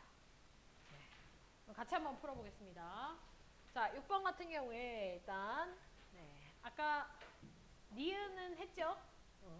A가 아니라 B였어. 시계 방향으로 도는 위험반원이었기 때문에 기억에 9시부터 21시 동안에 태풍의 이동 속도는 12일하고 11일하고 누가 더 빠르냐라고 되어져 있거든. 문제에서 지금 6시간 간격으로 점 찍었다라고 얘기를 했어. 그러면 요 간격이 지금 몇 시간이야? 12시간이죠? 12시간? 네. 그럼 점 2칸 보면 되는 겁니다. 자, 그러면 11일하고 12일하고 11일에 9시 여기고요. 그 다음 21시까지 2칸 하면 요까지야. 되니? 그럼 요 거리, 요게 지금 12시간 동안 이동한 거예요. 11일 동안. 근데 12일에는요. 9시 여기고요. 그 다음에 2칸 점 찍으면 여기까지 갑니다. 요 거리가 12일의 이동 거리가 돼요. 어디가 빨라? 12일이 빠르지, 그지? 네. 따라서 12일이 빠르다. 맞네요. 아까 얘기했습니다. 같은 시간 간격으로 보통 점을 찍어주기 때문에 몇 시부터 몇 시까지 이동 속도 비교해라 라고 한다면 같은 칸수 세가지고 이동 거리로 비교해주면 되는 거야. 자, 그 다음 디귿에 나에서 12일에 측정된 기압은 좀 지워야겠네. 12일에 측정된 기압은 9시랑 21시랑 그럼 기압 그래프를 우리가 이 동그라미 기억이라고 찾았잖아. 그지? 네. 그러면요. 10일 9시에 해당하는 여기 9시 이때 기압하고요. 그 다음에 21시의 기압을 보면 되는데 21시는 9시 사이니까 여기 되겠죠. 여기 요 근처. 되나요? 그럼 21시가 더 기압이 낮을 거야. 그지? 따라서 9시가 21시보다 더 높다가 돼야 되네요. 더 높네요. 기압을 읽어준다면. 됐나요? 네, 그래서 정답 1번입니다. 7번 갑시다. 7번은 가하고 나는 태풍의 영향을 받은 우리나라 관측소 A하고 B 다른 장소에서 지금 T1부터 T5까지 기온, 기압, 풍향을 갖다가 나타냈대.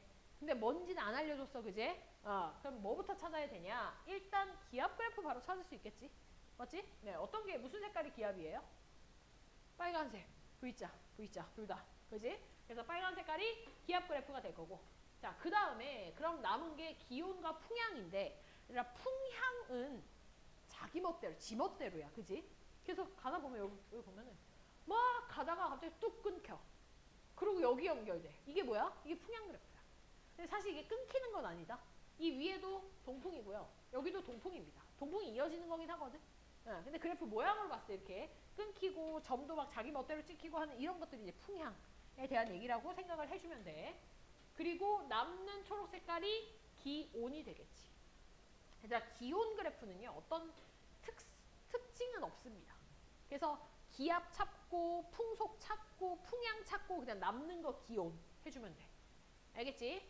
자, 그러면 기억에 일단 A랑 B가 어느 반원에 속하는가? 그러면 빨리 풍향 봐줘야 돼. 풍향.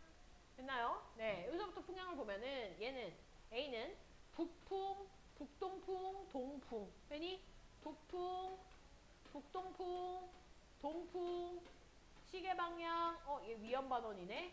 끝. 자, 관측소 B도 보면요. 자, 여기서부터 시작할게. 동풍, 남동풍, 남풍. 되나요? 동풍, 남동풍, 남풍. 끝. 무슨 방향이야? 시계 방향입니다.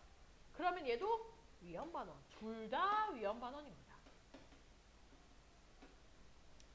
됐나요? 뭐 하나가 위험이라고 뭐 다른 하나는 무조건 안전이다 이런 거 없어. 관측소가 어디에 있는지 뭐 그거에 따라서 풍향 보고 결정하는 겁니다. 됐죠? 니은에 태풍의 중심이 가장 가까이 통과한 시각. 얘들아, 태풍의 중심은요 저기압 상태거든. 그게 가장 가까이 통과했다라고 하는 말은 기압이 가장 미니멈 값을 나타낼 때를 얘기를 하는 겁니다. 그럼 기압이 가장 낮을 때가 여기잖아. T4.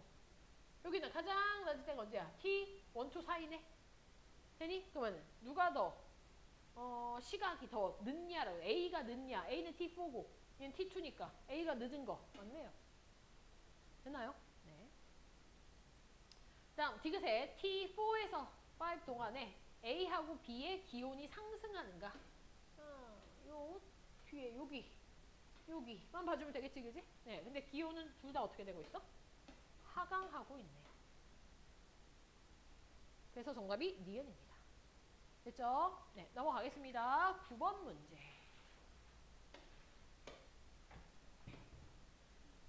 자, 그림은 어느 태풍의 중심기압을 22일부터 24일까지 3시간 간격으로 점을 찍은 거야. 됐지? 네. 그리고 나는 이 태풍의 위치를 이번에 6시간 간격으로 찍었습니다. 그래서 이 전향점에서 엄청 점 몰려있는 거 보여? 점 몰려있는 이 의미가 뭐야, 이게? 이 의미가 뭐야? 되게 태풍의 속도가 느리다. 이동 속도가 느리다. 됐지? 풍속이 느리다는 의미 아닙니다. 이동 속도가 느리다는 뜻이야. 알겠지? 자, 그럼 일단 기억해. 태풍의 세력 나왔네. 일단 태풍의 세력하면 빨리 뭐 봐야 돼? 중심기압 봐야 돼, 그지? 중심기압이 어떨수록 강한 거야? 낮을수록, 그렇지. 중심기압이 낮을수록 숫자가 작을수록 강하답니다. 그럼 A 시기가 강한지 한번 볼까요? A 시기의 중심기압과 B 시기의 중심기압을 읽어주면 A가 낮지? 그럼 A가 강한 게 맞네요. 됐나요? 네. 그 다음 니은의 태풍의 평균 이동 속도는 A 시기가 B 시기보다 더 빠르냐라고 돼 있어. 그러니까 A 시기가 어느 시기냐면요. A 시기가 23일이 되기 전이야. 그지? 되기 전 몇 시간 얘기하는 거야? 6시간. 이게 3시간 간격이라 했으니까 두 칸이잖아. 6시간. 23일이 되기 6시간 전. 그럼 23일 0시가 지금 여기거든. 되나요? 근데 이거 지금 나에서는 한 칸이 6시간이야. 그럼 얘는 거의 한 칸이면 엄청 짧네. 돼? 그 다음 여기는 24일 0시로부터 6시간입니다. 24일 0시가 여기 있어요. 되나요? 거기서부터 한 칸이면 여기서부터 여기까지. 요거. 그럼 24일 0시가 더 길지, 그지? 그럼 요때가 더 빨랐네. 24일이 더 빨랐습니다. 그럼 A 시기가 B 시기보다 느리네요.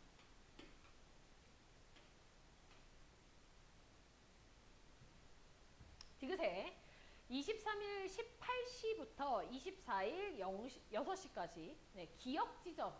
그러니까 기억 지점은요. 어느 특정 시기를 말할 필요가 없어요. 그지? 그냥 위치 자체가 뭐야? 위험반원이야. 그지? 위험반원은 항상 시계 방향이지. 시계 반대 아니다. 시계 방향이다. 됐지? 네, 따라서 시계 방향으로 변해야 됩니다. 정답이 기억이 됩니다. 풀만하니? 할만해? 오케이. 넘어가겠습니다. 네.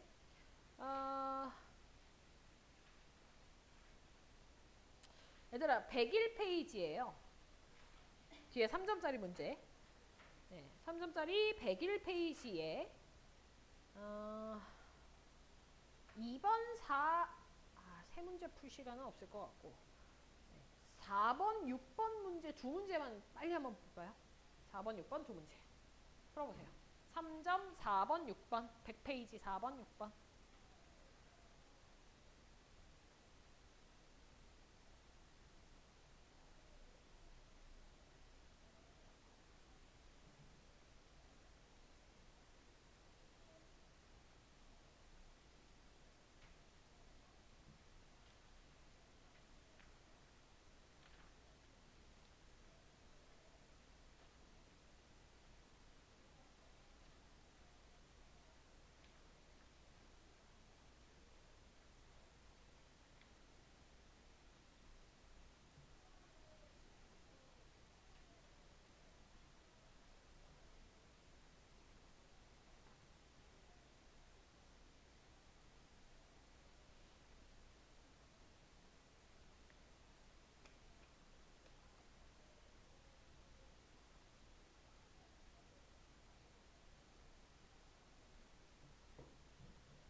답을 고르겠습니다.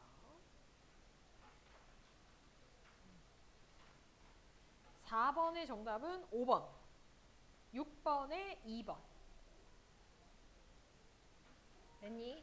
네. 4번 좀 먼저 볼게요. 4번. 자, 그림가는 어느 해 9월 9일부터 18일까지 태풍 중심의 위치와 기압을 일일간격으로 나타낸 거고, 날을 보니까요. 12일, 14일, 16일에 관측한 이 태풍 중심의 이동 방향입니다. 이게 막 풍향이고 이런 거 아니야.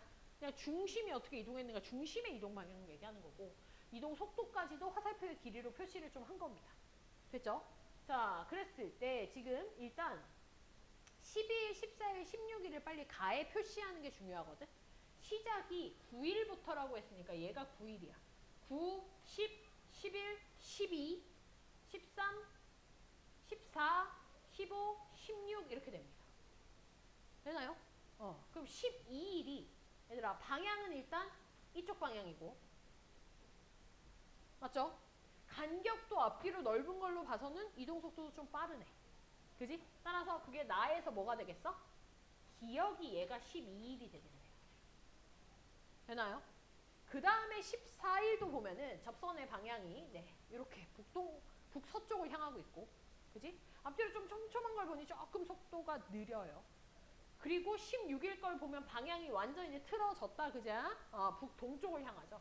그래서 얘가 16일이 되고 얘가 14일이 된다. 이렇게 볼 수 있어. 그러니까 우리가 보통 문제가 나오면은 막 풍향에 대한 것들이 많이 나오다가 약간 뒤통수 친 거야. 그냥 태풍 중심의 이동 방향을 얘기를 한 거니까 오히려 더 문제가 쉽게 나온 거거든.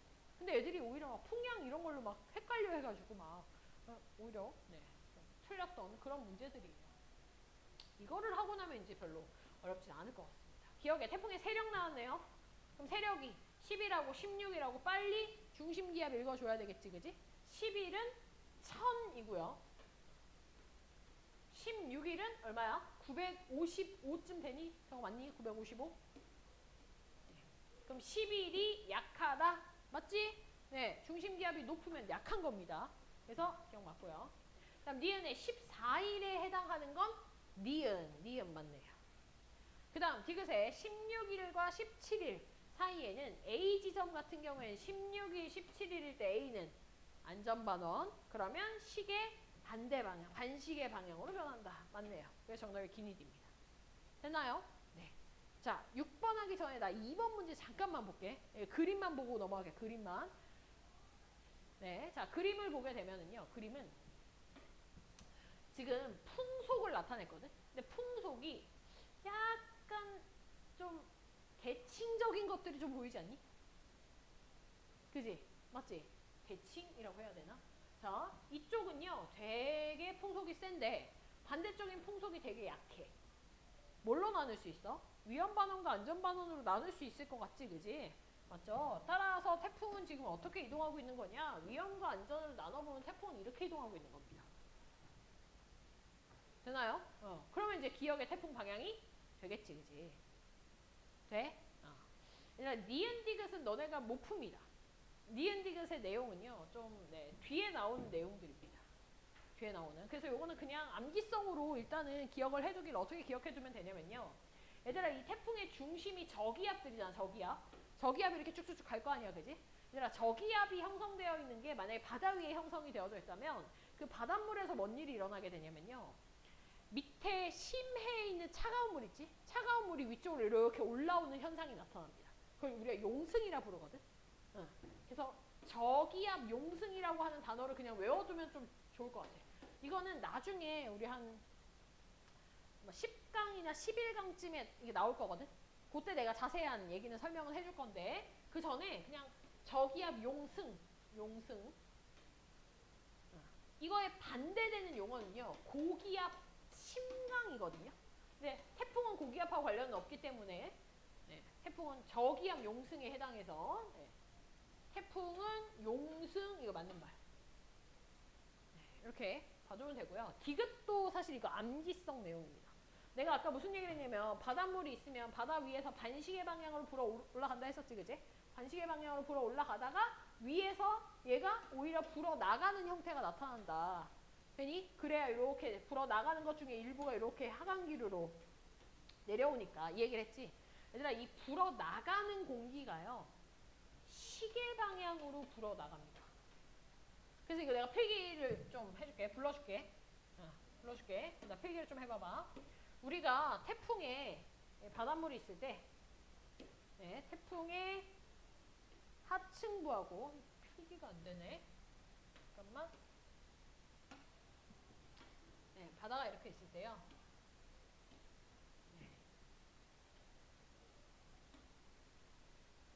태풍의 하층부랑 상층부로 나눠서 얘기를 좀 할 겁니다. 하층부와 상층부. 근데 하층부라고 하는 거는 태풍이 여기 이제 저기압 중심 있잖아. 저기압 중심. 그거 얘기하는 거거든. 그래서 얘는 저기압 우리 늘상 알던 대로 반시계 방향으로 불어 들어온다. 이게 하층부에서의 원래 저기압 중심이 나타나면서 공기의 이동 방향이 이제 이렇게 되는 거고, 이거 원래 알고 있던 거고, 그지? 새롭게 외우면 좋은 게 뭐냐면 이 상층부입니다. 이 상층부는 태풍의 꼭대기잖아, 꼭대기. 그러면 얘도 그러면 반시계 방향으로 불어 들어와야 되는 거 아닌가라고 생각하는데, 여기서는 공기가 나가줘야, 빠져나가줘야 밑에서 계속해서 올라온다고 했었잖아? 그러다 보니 얘는요, 시계 방향으로 불어 나갑니다. 불어 나감. 그래서 하층부하고는 완전히 반대되는 공기의 흐름이 나타납니다. 이건 암기예요. 이건 암기예요. 디귿에 태풍의 상층 공기는 시계 방향으로 불어 나간다가 시계 방향으로 불어 나간다라고 고쳐야 돼, 반시계를. 됐지? 그래서 2번의 정답은 니은입니다. 니은. 기억은 북동 아니고 아까 방향 북서 방향이니까. 북서 방향이니까 이거 틀린 거고. 됐나요? 네. 자, 6번 가겠습니다. 6번. 이제 6번이 아까 내가 이론 설명하면서 얘기했었던 그 문제지? 기억 보기 잘 풀었니? 기억? 태풍의 눈은 관측소를 통과한다면 모양이 어때야 돼? 이렇게 훅 들어가야 된다고. 근데 들어가지 않았잖아, 그지? 그리고 이렇게 시간 간격이 넓게 나타난 걸로 봐서는 2개의 지금 태풍이 존재한다는 얘기였어요. 태풍의 눈 통과 안 했습니다. 기억 틀렸고. 자, 그 다음에 니은에 B 시기에는 관측소는 안전반원에 위치했는가? 그럼 B 지역에 빨리 풍향을 봐줘야 되겠네, 그치? 동풍이 불다가 북동풍이 불다가 북풍이 불다가 북서풍 이렇게 가네, 그치? 동풍, 북동풍 되나요? 이미 끝났지? 반시계입니다, 반시계. 그럼 안전반원 맞네요. 자, 그 다음 디귿에 A 시기에 급격한 수온의 하강은 A 시기에 지금 수온이 훅 떨어졌거든? 바닷물이 좀 차가워졌네, 그지? 그러면 그 다음에 오는 태풍이 성장하기가 좀 어렵겠지, 그지? 수온이 높아야 태풍이 잘 생기는데. 그래서 B 시기에 통과하는 태풍을 오히려 약화시켰겠죠. 수온이 낮아지면서 수증기 증발을 좀 막았기 때문에. 이해가나요? 네, 그 정답이 2번이 됩니다. 됐죠? 네. 사실 우리 앞으로 다시 넘어가서 8강에서 태풍과 우리나라의 주요 악기상 이렇게 되어져 있잖아. 그지? 태풍이 이 파트에서는 가장 중요한 내용이었고요. 자, 태풍 다 배웠으니까 92페이지에 우리나라의 주요 악기상을 보게 되면은 요거는 설명할 게 별로 없어요. 그래서 내가 오히려 태풍이 더 중요해서 태풍 문제를 좀 많이 풀어봤어. 그치? 자, 주요 악기상은 뭐에 대한 얘기냐면요. 우리나라에 나타나는 나쁜 기상 현상들, 그런 거를 묶어놓은 겁니다. 지금 거기 보니까 뇌우, 우박, 집중호우, 강풍, 폭설, 황사 이렇게 나오거든. 얘들아, 내가 별표를 치라고 하는데 별표 치세요. 일단 뇌우 별표. 별표 3개. 뇌우. 그 다음 3번에 집중호우 별표 1개. 그 다음 93페이지에 폭설 별표 1개. 황사 별표 2개. 내 맘대로. 내가 지금 별표한 이게 뭐에 의해서 별표를 한 거냐면은 수능이나 모의평가에 기출된 빈도수로 너네한테 별표를 좀 친 겁니다. 뭐 우박이나 강풍 같은 경우에는 거의 뭐 출제가 된 적은 없고요.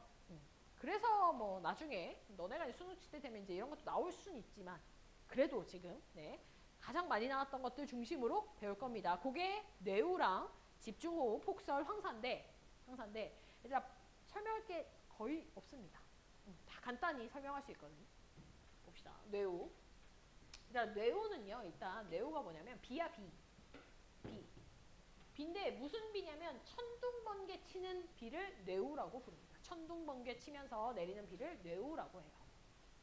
그러면 비가 원래 저군형 형태의 구름에서도 비가 내릴 수 있고 승운형에서도 비가 내릴 수 있잖아. 그지? 저군형 구름의 모양이 이런 모양이었고 승운형은 이런 모양이었지. 그지? 그러니까 비가 내리는 게 저군형 같은 경우에는 좁은 지역에 엄청 강하게 내리는 형태였고 승운형 구름은 넓은 지역에 이렇게 조금씩 이슬비처럼 내리는 것들이었어. 그래서 천둥번개 치려면 어떤 구름 형태여야 될까? 느낌상 쬐끔 오면서 천둥번개 치는 거 본 적 있어? 없지, 그지? 네. 저군형 형태여야 되고요. 저군형에다가 플러스 거기에 천둥번개 치는 이런 구름들을 우린 특별히 뭐라고 하냐면요. 적란운이라고 얘기를 합니다. 여기 적란운. 저군형 형태 중에서 그 중에서도 정란운 같은 것들이 생기게 되면 그러면 이제 천둥번개 치면서 소나기까지 같이 내리는 형태가 될 겁니다. 그래서 얘네들의 모양을 좀 보게 되면은요. 자, 일단 상승 기류가 강하게 생기면서 구름이 계속 쌓이는 저군 단계를 거쳐서 성숙 단계로 가게 되면 구름이 굉장히 높이까지 올라가게 됩니다. 자, 이 과정에서 상승 기류와 하강 기류가 같이 나타나게 돼. 그리고 이 하강 기류에서 비가 억수같이 오면서 천둥번개 칩니다. 그러니까 우리가 천둥번개 치는 비를 갖다가 맞고 있다라고 하면은 그 단계는요. 성숙 단계예요. 성숙 단계가 끝나게 되면은 이제 상승 기류는 약화되고 하강 기류만 남으면서 약한 비가 내려요. 그러면서 뇌우가 끝나게 돼요. 그래서 이 뇌우나 이런 정란운 같은 것들을 만들기 위한 전제 조건은 뭐냐면요. 아주 강한 상승 기류. 강한 상승 기류. 되나요? 밑에 이런 강한 상승 기류가 발생하는 여러 가지 예시를 갖다가 적어놨어. 여름철에 국지적으로 가열된 곳. 얘들아, 국지적이란 말이 뭐냐면요. 소규모. 되니? 넓게 가열되는 게 아니야. 좁은 지역에 가열되는 그런 경우. 넓은 지역에 가열이 되게 되면 공기의 흐름이요. 강한 상승 기류를 만들질 못합니다. 왜냐면 봐봐. 얘들아, 상승 기류가 강하게 나타나려면 공기가 확 올라가고 거기를 빨리 채워줘야 되거든. 근데 너무 넓으면 이게 채워지는 게 안 되는 거야. 그러니까 좁은 지역이 가열돼서 좁은 지역이 상승 기류가 확 생기면 그것 빨리빨리 채워줄 수 있거든. 그러다 보니 이런 경우가 훨씬 더 좁은 지역에서 가열되는 경우가 훨씬 더 강한 상승 기류를 만들게 됩니다. 자, 그 다음에 밑에 온대저기압이나 태풍 같은 경우에서도 우리 강한 상승 기류 나타났었지. 온대저기압에서는 한랭전선 같은 데서 되니 밑에 한랭전선 같은 데서도 또 이런 저군형 형태의 구름이 잘 생기기 때문에 천둥번개 같은 거 생길 수 있습니다. 공통점, 강한 상승 기류, 즉 대기가 매우 불안정한 상태를 얘기를 하는 거고요. 근데 너네도 알겠지만 천둥번개가요. 대구 전체 지역에 천둥번개가 친다? 그럴 일은 잘 없어. 그지? 그러니까 어떤 동네에 천둥번개가 좀 치면서 얘가 이렇게 옮겨가는 경우들이 좀 있는 거지 전체로 막 치거나 하는 건 아니야. 왜냐? 국지적 가열이라고 했잖아. 국지적 가열. 그래서 얘들은 봐봐. 일기도상에 표현하기가 힘들어요. 일기도상에 표현을 못합니다. 얘가 아니 범어동에 오는 걸 어떻게 표현할 건데. 심지어 이렇게 옮겨다니는 걸 어떻게 표현할 건데. 표현 못해. 알겠지?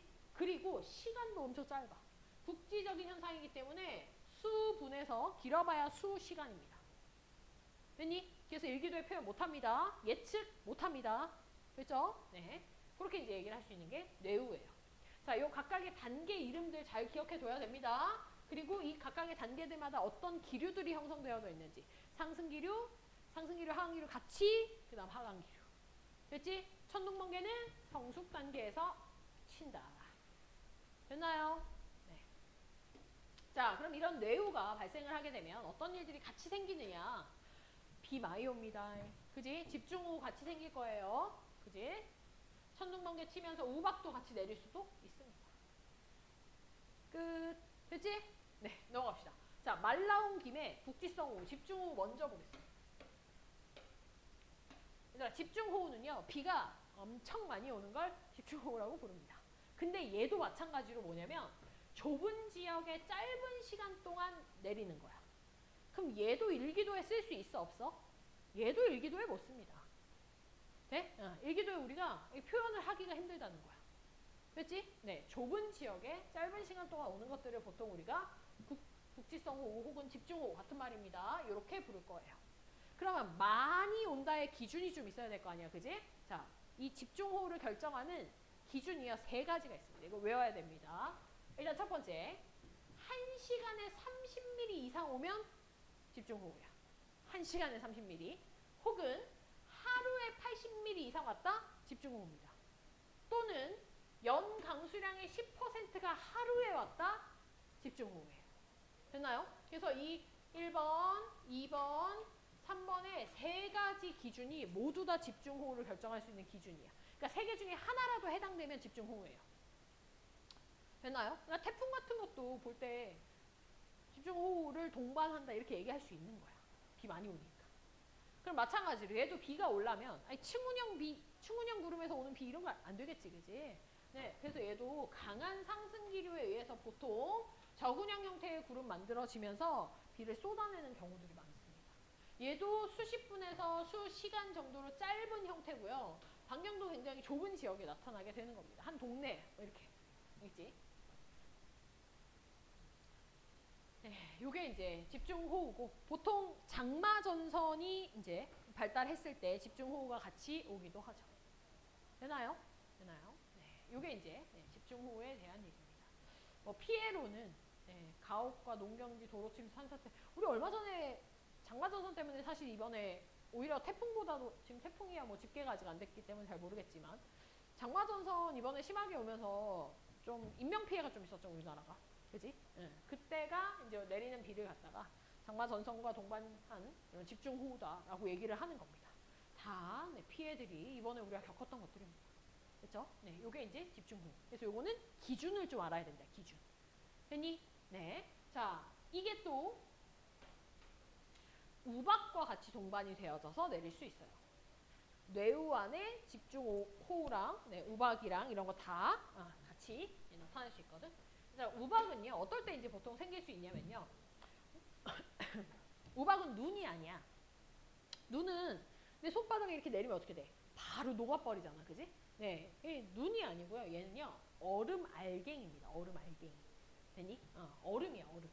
근데 이 우박은 어떻게 만들어지는가 그 과정을 좀 보게 되면은 일단 얘들아 이 그림 자체가 지금 무슨 그림이냐면 아까 뇌우에서 성숙 단계에 해당하는 그림이었죠.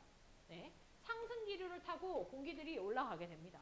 수증기가 올라가게 돼요. 자, 올라가다 보면은 우리는 온대 지역에 살고 있기 때문에 영하, 0도를 딱 넘어서면 이제 이쪽이 영하입니다. 영하, 마이너스. 영하 지역이 이제 나타나게 돼. 자, 이 0도를 갖다 딱 지나가면서 이 수증기들이 어떻게 변하냐면요.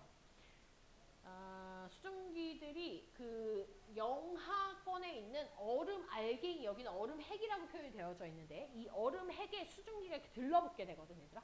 들러붙으면서 이 기체인 수증기가요. 고체인 얼음의 형태로 변해. 이런 걸 우리가 승화라고 하지, 승화. 네, 승화가 일어나면서 이 얼음 알갱이가 더 커지게 됩니다. 됐나요? 그럼 이게 커져가지고 그냥 그게 그대로 떨어지면 사실 그게 눈이거든, 눈.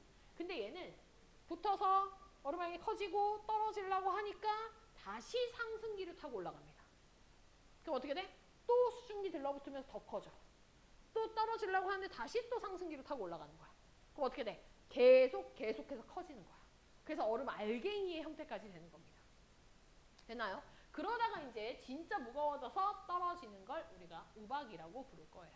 발생을 보면은 정란운 내에서 얼음덩어리가 강한 상승기를 타면서 상승과 하강을 반복을 하다가 떨어지는 것들을 우리가 보통 얘기를 좀 할 거고요. 크기는 1cm 미만이래. 얘들아, 근데 1cm 미만이어도 하늘에서 떨어지는 형태가 1cm면요. 예? 자동차나 아니면 비닐하우스나 이런 거에 피해 받을 수 있겠지, 그지? 네, 그런 것들이 이제 우박의 형태라고 보면 될 것 같고요. 그래서 실제로 이 우박이 발생하는 시기를 좀 보면은 우리나라에서 우박이 발생하는 시기는 초여름이나 가을에 주로 발생한다. 초여름이나 가을.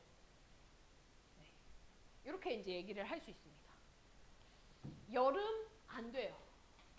여름 안 되는 이유는 너무 더워. 떨어지면서 다 녹아. 그지? 네. 기온이 높아갖고 여름 안 되고요. 또 겨울? 왠지 겨울은 될 것 같잖아. 그지? 이게 눈에서 그지? 얼음 잘 될 것 같잖아. 그지? 겨울 안 됩니다. 겨울에 우박 잘 안 내려요. 이유는 또 왜 그런 거냐면 이런 우박이 내리기 위해서는 뭐가 일어나야 되냐? 기본적으로 강한 상승 기류가 있어야 되거든. 그러니까 강한 상승 기류가 있기 위해서는요. 가열이 돼야 됩니다. 여름처럼 뜨거운 공기들이 위로 확 올라가줘야 돼. 근데 겨울은 그게 안 돼. 그래서 이 겨울은요. 강한 상승 기류가 나타나기가 힘들어서 안 되고 여름은 강한 상승 기류는 있지만 너무 더워서 녹아서 안 되고 그러다 보니 우리가 보통 가을이나 아니면 이제 뭐 완전 초여름 이렇게 얘기를 할 수 있다라는 얘기입니다. 됐나요? 네. 자 밑에 강풍. 네. 얘들아 강풍은요.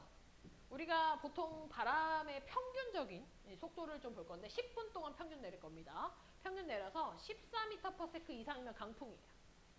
됐나요? 뭐 강풍주의보, 강풍경보 이런 거 뜨잖아. 그지? 네, 그게 기준이 강풍주의보 14m/s 이상, 강풍경보 21m/s 이상 뭐 이 정도로 하는데 안 외워도 됩니다. 외우는 거 아니에요. 그냥 저것만 외우세요. 저거.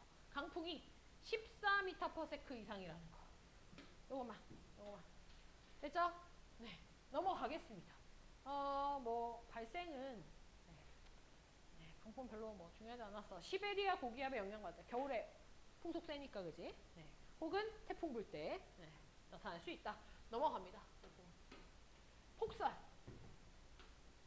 얘들아, 이 폭설에 대한 얘기는요. 너네가 이미 배웠습니다. 언제 배웠냐면요. 지난 시간에 우리 고기압, 저기압 이런 거 배우면서 내가 무슨 얘기를 했었냐면은 기단의 변질에 대한 얘기를 좀 했었습니다. 기단 변질. 기억하니? 네. 기단 변질이 어떻게 나왔었냐면 이 시베리아 고기압, 요 고기압 보통 시베리아 고기압이지. 시베리아 고기압이 한랭 건조한 아주 차가운 공기가 따뜻한 서해 바다를 만난다고 했었어. 그지? 네. 그 과정 혹시 기억나나요? 한랭 건조한 기단이 따뜻한 서해 바다를 만나게 되면은 자, 서해 바다에서 일단 기본적으로 수증기 증발 잘 일어날 거야. 그지? 맞지? 바다니까. 근데 심지어 따뜻하기까지 해. 그러면 수증기 증발 엄청 잘 일어날 거야. 그지? 그리고 또 이 한랭 건조했던 이 기단의 하층부가 가열이 되기도 합니다. 하층부가 가열이 돼. 거기에 플러스 수증기 공급도 엄청 많아. 공급도 굉장히 많아. 그러다 보니 강한 상승 기류가 발생하게 되고요. 이 강한 상승 기류가 뭘 만드냐면 저군형 구름을 만들죠. 어디에? 서해안 도착했을 때. 되니? 네. 그러다 보니 비를 쏟아낼 겁니다. 근데 계절이 무슨 계절이야? 시베리아 고기압? 겨울이죠. 그러니까 비가 아니라 뭐야? 눈, 폭설. 되나요? 그래서 얘들아, 우리 기상 영상 봤을 때 기상 영상 좀 커튼 쳐진 것 같지 않니? 그지? 우리나라 서해안 이쪽이거든요. 네. 우리나라 서해안 쪽에 커튼 쳐져 있는 형태들이 좀 보일 겁니다. 이게 시베리아 고기압의 기단 변질 때문에 나타나는 폭설이에요. 폭설. 반면에 그 동해안 쪽을 보세요. 동해안. 지금 해안선이 여기 있습니다. 동해안 쪽은요. 눈 안 내립니다. 시베리아 고기압 영향받아서 눈 내리는 거 아니에요. 알겠죠? 그래서 서해안 쪽에가 이런 폭설의 피해가 겨울에 한 번씩 있다. 됐나요? 네, 그게 이제 요거에 대한 얘기다. 됐죠? 끝! 밑에 마지막 황사입니다. 황사. 황사는요, 문제가 좀 몇 번 나왔습니다. 몇 번 나왔어. 네, 그래서 이걸 좀 알아줘야 되는데 얘도 뭐만 알아주면 되냐면 일단 어디서 발생하는가? 어디야? 중국이지 뭐. 그지? 네, 중국. 자, 중국에 우리가 이 사막들이 되게 많거든. 이 사막들이 왜 이 중국의 중위도 쪽에 많냐면요. 얘들아, 이 위도 30도 부분 있지? 위도 30도. 위도 30도에 해당하는 이 부분이 고기압대입니다. 고기압대. 고기압대. 위도 30도입니다. 저거 숫자가 90으로 보이네. 위도 30도. 위도 30도에 해당하는 곳이 네, 고기압대예요. 고기압대. 네, 고기압대는 하강기류가 만들어지면서 네, 구름이 소멸하게 되거든. 네, 그 얘기는 햇빛 쨍쨍입니다. 햇빛 쨍쨍. 날씨가 너무 맑습니다. 그러다 보니 비가 잘 안 내리거든. 비가 잘 안 내리다 보니 증발량이 강수량보다도 훨씬 많아요. 되나요? 그래서 보통 우리가 네, 그 유명하다라고 하는 사막들, 고비, 탑클라마칸, 뭐 이런 고원들 이런 것들이요. 오히려 햇빛이 쨍쨍 비추는 위도 0도, 적도에 만들어지는 게 아니라 네, 30도에 만들어집니다. 위도 0도는 오히려 햇빛은 쨍쨍일지 몰라도 거기는 저기압 형성되면서 비가 엄청 많이 내리기 때문에 거기는 이런 사막 느낌이 아니라 정글이다. 열대 우림 이런 거야. 이제 30이 굉장히 막 건조하고 막 증발량 많고 막 이런 곳입니다. 됐나요? 자, 근데 이런 곳에 뭐가 형성이 됐냐? 이 사막에서 모래바람이 생겨요. 그런 곳을 우리가 발원지라고 할 건데 이 모래먼지의 발원지에서 저기압이 형성이 됩니다. 여기. 저기압. 그러니까 모두 다 저기압이 형성된다는 말이 아니라 그 특정 지역에서.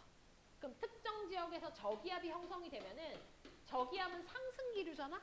그지? 그러니까 이 모래먼지가 상승기류 타고 올라간다는 얘기야. 비 온다는 뜻이 아니고, 그지? 네, 상승기류 타고서는 이동을 해요. 위로. 되니? 근데 이 위로 올라간 모래먼지들이 누구를 타고 우리나라 쪽으로 이동하냐면요. 상층의 편서풍이라는 걸 타고 이동을 합니다. 아까 우리 중위도 같은 경우에는 위도 30도에서 60도 사이가 24시간 365일 내내 부는 바람이 편서풍이었어. 편서풍. 네? 요게 무역풍, 요게 편서풍입니다. 이게 편서풍이에요. 그러니까 우리나라 여기 있으면 중국 이쪽에 있잖아. 그러니까 항상 중국에서 우리나라 쪽으로 이렇게 바람이 부는 거야. 그럼 이 굉장히 높은 곳에 상층의 편서풍을 타고 이동을 해. 이동을 해서 우리나라 와가지고 하필 우리나라가 예를 들어 고기압이야. 그럼 고기압은 하강기류지. 그지? 그러면 하강기류 타고 우리나라에 폭삭. 그게 황사예요. 되나요? 그러면 만약에 우리나라가 그 시기쯤에 예, 편서풍 타고 온 모래먼지가 있을 그 시기쯤에 만약에 우리나라에 저기압이 형성됐어. 되니? 그럼 우리나라 피해받아? 아니지. 우리나라 패스야. 되나요? 그래서 이게 발원지에서 저기압 타고 우리나라에서 피해받는 지역에서 고기압일 때 이럴 때 이제 피해가 완전히 맥스가 되는 겁니다. 되나요? 네.